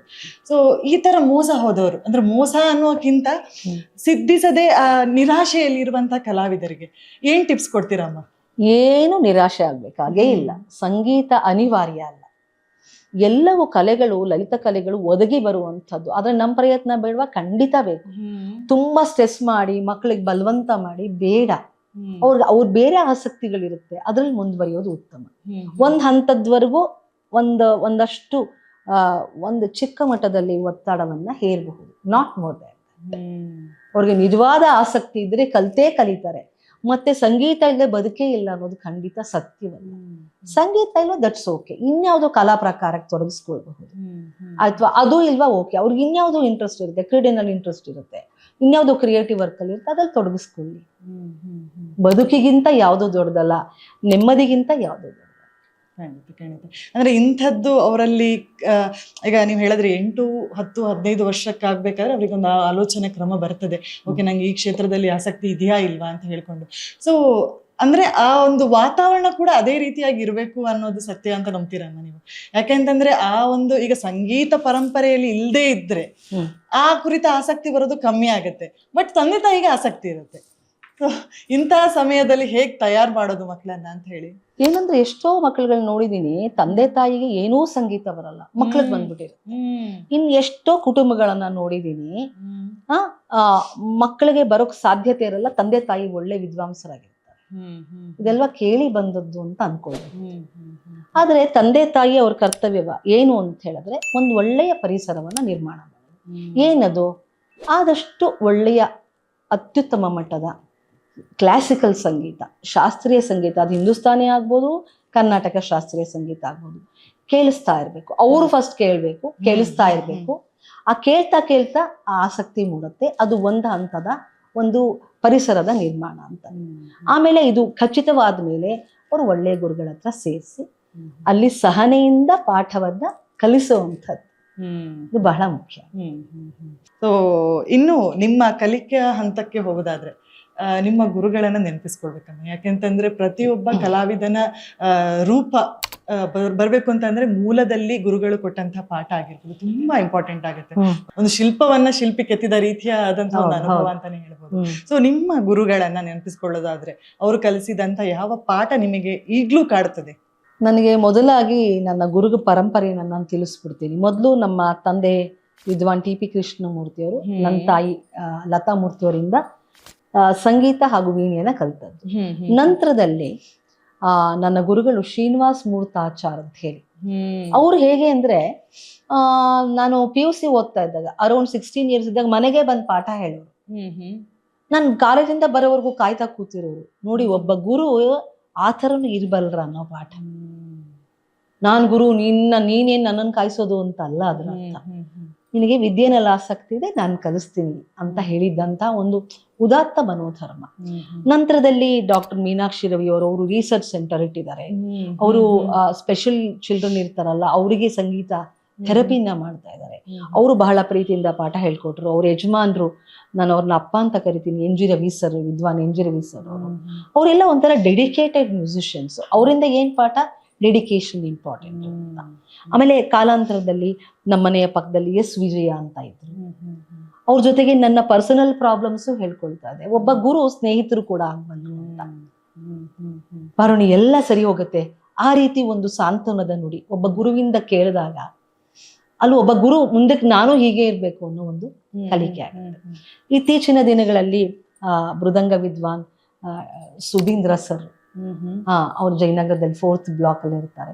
ಅವ್ರು ಹೇಗೆ ಅಂದ್ರೆ ಟೂ ಮಚ್ ಆಫ್ ಡೆಡಿಕೇಶನ್.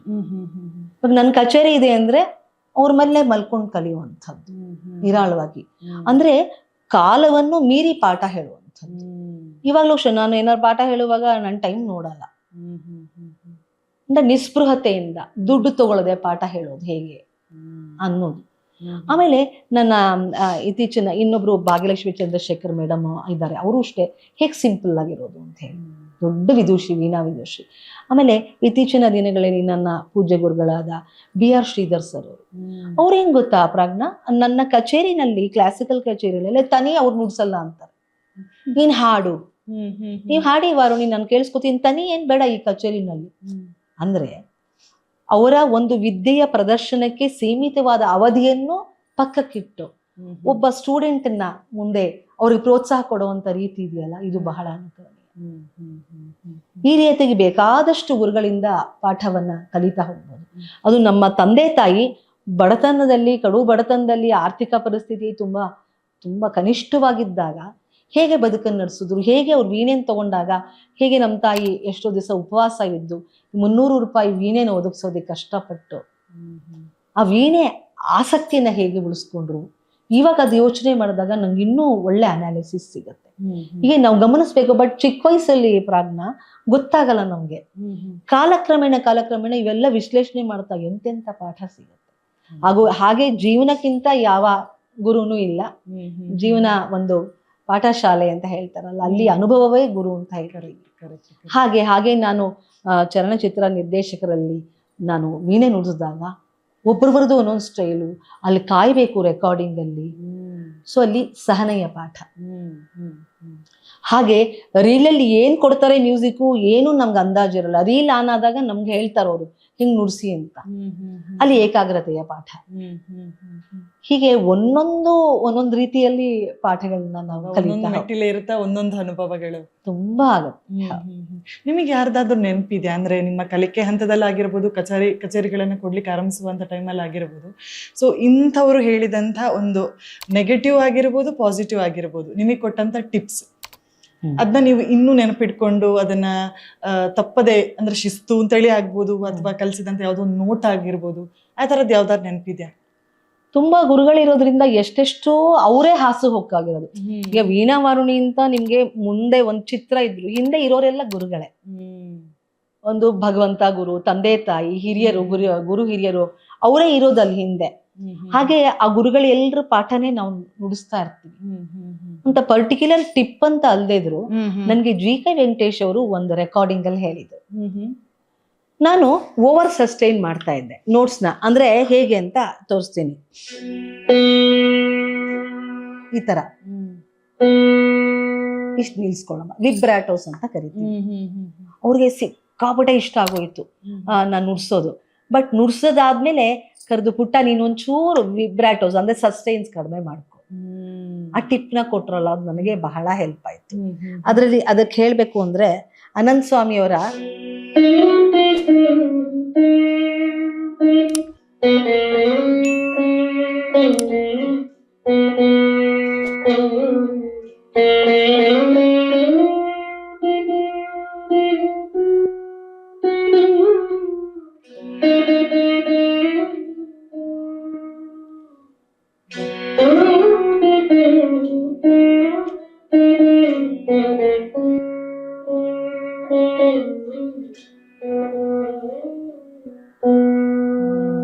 ಇವೆಲ್ಲ ಇಲ್ಲೆಲ್ರು ಗುರುಗಳೇ ಇರೋದು ಇಲ್ಲಿ ನೋಡಿ. ಓವರ್ ಸಸ್ಟೈನ್ ಆದ್ರೆ ಈ ತರದ್ದು ಒಂದು ಒರಟಾಗಿ ನುಡ್ಸೋದು, ಇದು ಯಾವ್ದು ಬರಬಾರದು. ಸೊ ರೈಟ್ ಹ್ಯಾಂಡ್ ಅಲ್ಲಿ ವಾಲ್ಯೂಮ್ ಕಂಟ್ರೋಲ್ ಹೇಗೆ, ಮಾತಿಲ್ಲದೆ ಮನವಿಭ್ರಾಂತ ಮತ್ತದೇ ಬೇಸರ, ಅದೇ ಸಂಜೆ ಅದೇ ನೋಡಿ. ಆ ಓವರ್ ಸಸ್ಟೈನ್ ಮಾಡಿದ್ರೆ ಏನಾಗುತ್ತೆ, ಆ ಭಾವದಲ್ಲಿ ಓವರ್ ಡೂಯಿಂಗ್ ಆಗ್ಬಾರದು ನೋಡಿ, ಆತರ ಬರ್ಬಾರ್ದು. ಇವೆಲ್ಲ ಹಂತವಾಗಿ ನಾವು ಕಲಿತಾ ಹೋಗ್ತೀವಿ. ಆ ರೀತಿ ನನ್ನ GK ವೆಂಕಟೇಶ್ ಅವರ ಟಿಪ್ಸ್ ನಂಗೆ ತುಂಬಾ ಹೆಲ್ಪ್ ಆಗಿದೆ. ಈ ಶಾಸ್ತ್ರೀಯ ಸಂಗೀತದಲ್ಲಿ ನೀವು ಮೈನ್ ಆಗಿ ತೊಡಗಿಸ್ಕೊಂಡಿದ್ದವರು, ಸೊ ಸಿನಿಮಾಕ್ಕೆ ವಾಲಿದ್ದು ಯಾಕೆ ಮೇಡಮ್? ಅಂದ್ರೆ ಆ ಸಿನಿಮಾದ ಆಯ್ಕೆಗಳು ಯಾಕೆ ಆಯ್ತು, ಅಥವಾ ಸಿನಿಮಾ ಕ್ಷೇತ್ರಕ್ಕೆ ನಿಮ್ಮನ್ನ ಸೆಳಿಲಿಕ್ಕೆ ಏನ್ ಕಾರಣ ಆಯ್ತು ಅಂತ ಹೇಳಿ? ಇದಕ್ಕೆ ಮುಖ್ಯವಾಗಿ ಬಾಲ್ಯದಿಂದನೇ ಕಾರಣ ಇದೆ. ಒಂದು ಕಡೆ ಒಂದು ಕ್ರಮಬದ್ಧವಾಗಿ ಶಾಸ್ತ್ರೀಯ ಸಂಗೀತದ ಕಲಿಕೆ, ಜೊತೆಗೆ ನನ್ನ ಅಣ್ಣ, ನನ್ನ ಸಹೋದರ TK ಪ್ರಸನ್ನ ಮೂರ್ತಿ, ಅವ್ರಿಗೆ ಸಿನಿಮಾ ಹಾಡುಗಳ ಸಿಕ್ಕಾಪಟ್ಟೆ ಅದ್ರ ಮೇಲೆ ಪ್ರೀತಿ. ಆ ನಾದವನ್ನ ತುಂಬಾ ಅವರು ಎಂಜಾಯ್ ಮಾಡ್ತಾ ಇದ್ರು. ಜೊತೆಯಾಗಿ ಪ್ಯಾರಲಲ್ ಆಗಿ ಶಾಸ್ತ್ರೀಯ ಸಂಗೀತ ಕಲಿಕೆ. ಆಮೇಲೆ ಅವರು ಈ ರೀತಿ ಇದನ್ನು ನೀನ್ ಟ್ರೈ ಮಾಡು ಸಿನಿಮಾ ಹಾಡುಗಳನ್ನ ಅಂತ ಹೇಳಿ ಅವರು ನನ್ಗೆ ಹಾಡಿ ತೋರಿಸ್ತಿದ್ರು. ನಾನು ವೀಣೆನ ನುಡಿಸ್ತಿದ್ದೆ. ಅದು ಬಹಳ ಸಂದರ್ಶನದಲ್ಲೂ ಹೇಳಿದೀನಿ, ಯಾವ್ದು ಮೊದಲನೇ ಹಾಡಾಗಿತ್ತು ಇದೆಲ್ಲ, ಅದೆಲ್ಲ ಇದೆ. ಸೊ ಅಲ್ಲಿಂದನೇ ನಂಗೆ ಸಿನಿಮಾ ಸಂಗೀತದ ಬಗ್ಗೆ ಆಸಕ್ತಿ ಬಂದದ್ದು. ನಂತರ ಸಿನಿಮಾ ಕ್ಷೇತ್ರ ದ ರೆಕಾರ್ಡಿಂಗ್ ಅಂದ್ರೆ ಸಿನಿಮಾ ರೆಕಾರ್ಡಿಂಗ್ ಇಲ್ಲಿಗೆ ಶಿಫ್ಟ್ ಆದ್ಮೇಲೆ ನಿಜವಾಗ್ಲೂ ನಾನು ಪ್ರೊಫೆಷನಲ್ ಆಗಿ ಸಿನಿಮಾ ಹಾಡುಗಳನ್ನ ನುಡಿಸಿದ್ ಬೇರೆ ಚಿಕ್ಕ ವಯಸ್ಸಲ್ಲಿ. ಈ ಸಿನಿಮಾದಲ್ಲಿ ಆಕ್ಚುಯಲ್ ಸಿನಿಮಾದಲ್ಲಿ ನಾನು ವೀಣಾವಾದಕಿಯಾಗಿ ಹೇಗೆ ಕೆಲಸ ಮಾಡಿದೆ. ಇಂಡಸ್ಟ್ರಿಯಲ್ಲಿ ಶಿಫ್ಟ್ ಆಯ್ತು, ಅದಕ್ಕೆ ಕಾರ್ಯಾಗಾರ ನಡೀತು, ಅಲ್ಲಿ ಸೆಲೆಕ್ಷನ್ ಆಯ್ತು, ನಂತರ ಸಿನಿಮಾಗಳಲ್ಲಿ ನುಡ್ಸಕ್ಕೆ ಶುರು ಮಾಡಿದ್ದೆ. ಇಂಡಸ್ಟ್ರಿಯಲ್ಲಿ ಸಬ್ಸಿಡಿ ಕಾರಣ ಮೊದಲೆಲ್ಲ ಚೆನ್ನೈನಲ್ಲಿ ರೆಕಾರ್ಡಿಂಗ್ ನಡೀತಿತ್ತು. 1985-86 ಆಸುಪಾಸಲ್ಲಿ ಇಲ್ಲಿ ಸಬ್ಸಿಡಿ ಕೊಡ್ತೀವಿ ಅಂತ ರೆಕಾರ್ಡಿಂಗ್ ಎಲ್ಲ ಇಲ್ಲಿ ಶಿಫ್ಟ್ ಆದಾಗ ರವೀಂದ್ರ ಕಲಾಕ್ಷೇತ್ರದಲ್ಲಿ ಒಂದು ಟ್ರೈನಿಂಗ್ ನಡೀತು. ಅಲ್ಲಿ ಗುಣಸಿಂಗ್ ಸರು, ಎಲ್ ವೈದ್ಯನಾಥನ್ ಎಲ್ಲ ಅಲ್ಲಿ ಬಂದು ಆಯ್ಕೆ ಮಾಡ್ಕೊಂಡ್ರು ಆರ್ಟಿಸ್ಟ್ಗಳನ್ನ. ಆಯ್ತಾ, ಅಲ್ಲಿ ಆಯ್ಕೆ ತುಂಬಾ ನಡೀತು. ಅಲ್ಲಿ ಕೆಲವರು ಮಾತ್ರ ಆಯ್ಕೆಗೊಂಡ್ರಿ. ಈಗ ಸಿನಿಮಾ ಸಂಗೀತಕ್ಕೆ ಅಲ್ಲಿ ರೀ ರೆಕಾರ್ಡಿಂಗ್ ಬಿಟ್ಸ್ ಆಗ್ಲಿ ಅಥವಾ ಅಲ್ಲಿ ಹಾಡುಗಳಿಗೆ ನುಡಿಸೋದಕ್ಕೆ ಒಂದು ಟೆಕ್ನಿಕ್ಸ್ ಅಂತ ಇರುತ್ತೆ.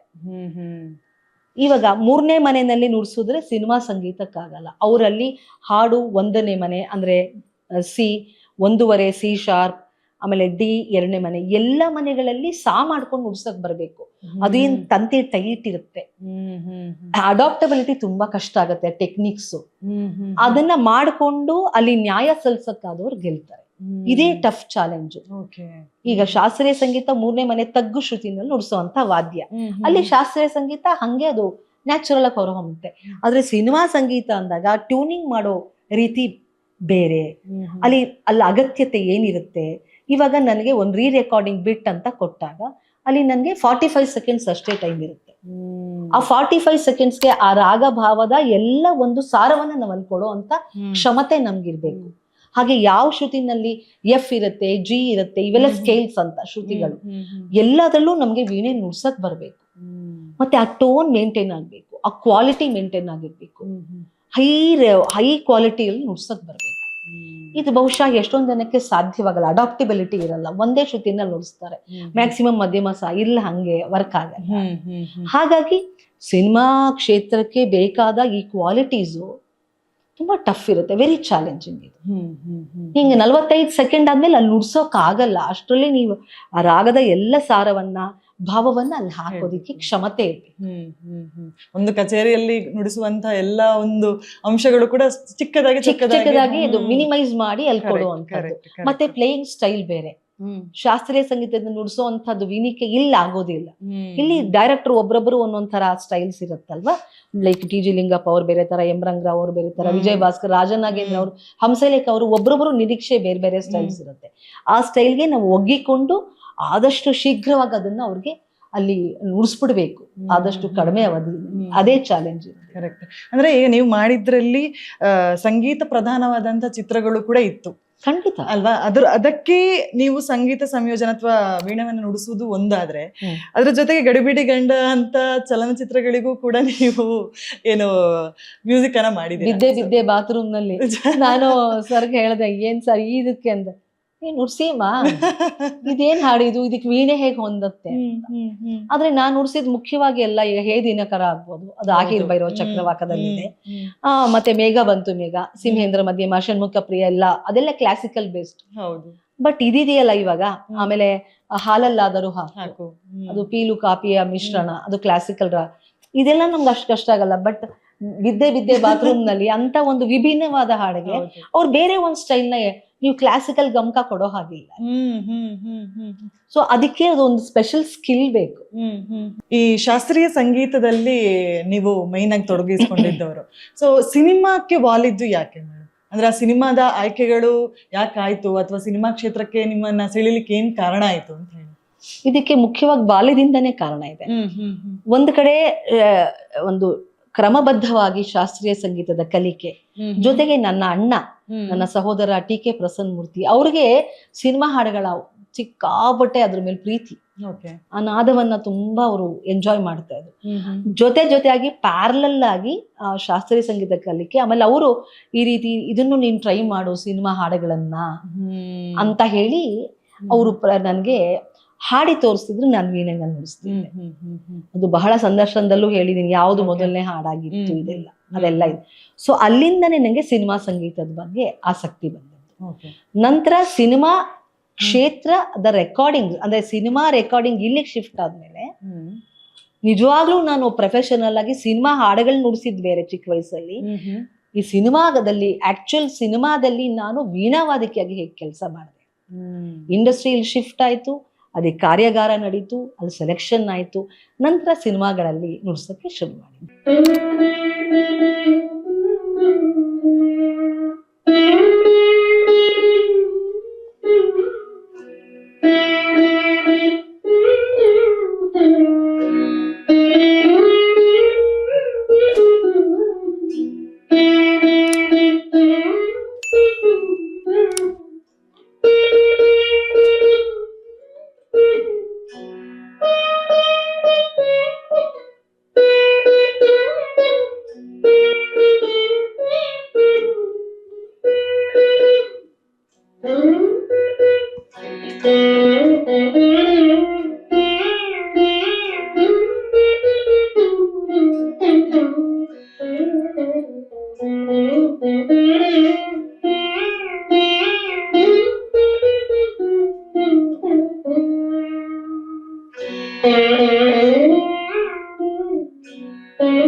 ಬಹಳ ಖುಷಿ ಆಯ್ತು ಅಮ್ಮ, ಸಾಕಷ್ಟು ವಿಚಾರಗಳನ್ನು ನೀವು ಹಂಚ್ಕೊಂಡ್ರಿ ಅಂತಾನೆ ಹೇಳ್ಬೋದು. ಸೊ ನಿಮ್ಮ ನೋಡ್ತಾ ನನಗೆ ಅನ್ಸಿದ್ದು ವೀಣೆಯ ಹೊರತಾಗಿ ಸೊ ಆ ಸಾಹಿತ್ಯದ ಮೇಲಿರುವಂತಹ ಪ್ರೀತಿ ಆಗಿರ್ಬೋದು, ಗೌರವ ಆಗಿರ್ಬೋದು, ಸೊ ಸಂಗೀತಕ್ಕೆ ನೀವು ಕೊಡುವಂತಹ ಮರ್ಯಾದೆ ಆಗಿರ್ಬೋದು, ಶಿಸ್ತಾಗಿರ್ಬೋದು, ಸೊ ಎಲ್ಲವನ್ನ ವೀಕ್ಷಕರಿಗೂ ಮನವರಿಕೆ ಮಾಡಿದ್ರಿ ಅಂತಾನೆ ಹೇಳ್ಬೋದು. ಸೊ ಇಷ್ಟು ಹೊತ್ತು ನಿಮ್ಮ ಅಮೂಲ್ಯವಾದಂಥ ಸಮಯವನ್ನ ನಮ್ಗೆ ಕೊಟ್ಟಿದ್ದಕ್ಕಾಗಿ ಥ್ಯಾಂಕ್ ಯು ಸೋ ಮಚ್. ನಿಮಗೂ ಅಷ್ಟೇ. ಬುಕ್ ಬ್ರಹ್ಮ ನನಗೆ ಬಹಳ ಮೆಚ್ಚಿನ ಒಂದು ಯೂಟ್ಯೂಬ್ ಚಾನಲ್ ಅಥವಾ ಫೇಸ್ಬುಕ್ ಪೇಜ್ ಅಂತ ಹೇಳ್ಬೋದು. ನಾನು ಅಲ್ಲಿ ಬರುವಂಥ ಬಹಳಷ್ಟು ಸಂದರ್ಶನಗಳನ್ನು ಕೇಳಿದ್ದೇನೆ. ಸಾಹಿತ್ಯದ ಅಭಿರುಚಿ ತುಂಬ ಇರೋದ್ರಿಂದ ನನಗದು ಬಹಳ ಖುಷಿ ಕೊಟ್ಟಿದೆ. ಹಾಗೆ ನೀವು ಕೂಡ ಉತ್ತಮವಾದ ಪ್ರಶ್ನೆಯನ್ನು, ಚಾಲೆಂಜಿಂಗ್ ಪ್ರಶ್ನೆಗಳನ್ನು ಕೇಳಿದ್ದೀರಿ. ಹಾಗೆ ಇಲ್ಲಿ ಬಂದಂತಹ ನಮ್ಮ ಎಲ್ಲ ಕ್ಯಾಮರಾಮನ್ಗಳು ಕೂಡ ನಾನು ಧನ್ಯವಾದ ಹೇಳ್ತೇನೆ. ಹಾಗೆ ಇಡೀ ಬುಕ್ ಬ್ರಹ್ಮದ ಟೀಮ್ಗೂ ಕೂಡ ನನಗೆ ಈ ಒಂದು ಅವಕಾಶ ಕೊಟ್ಟಿದ್ದಕ್ಕೆ ಕೃತಜ್ಞತೆಗಳು, ಧನ್ಯವಾದ, ನಮಸ್ಕಾರ.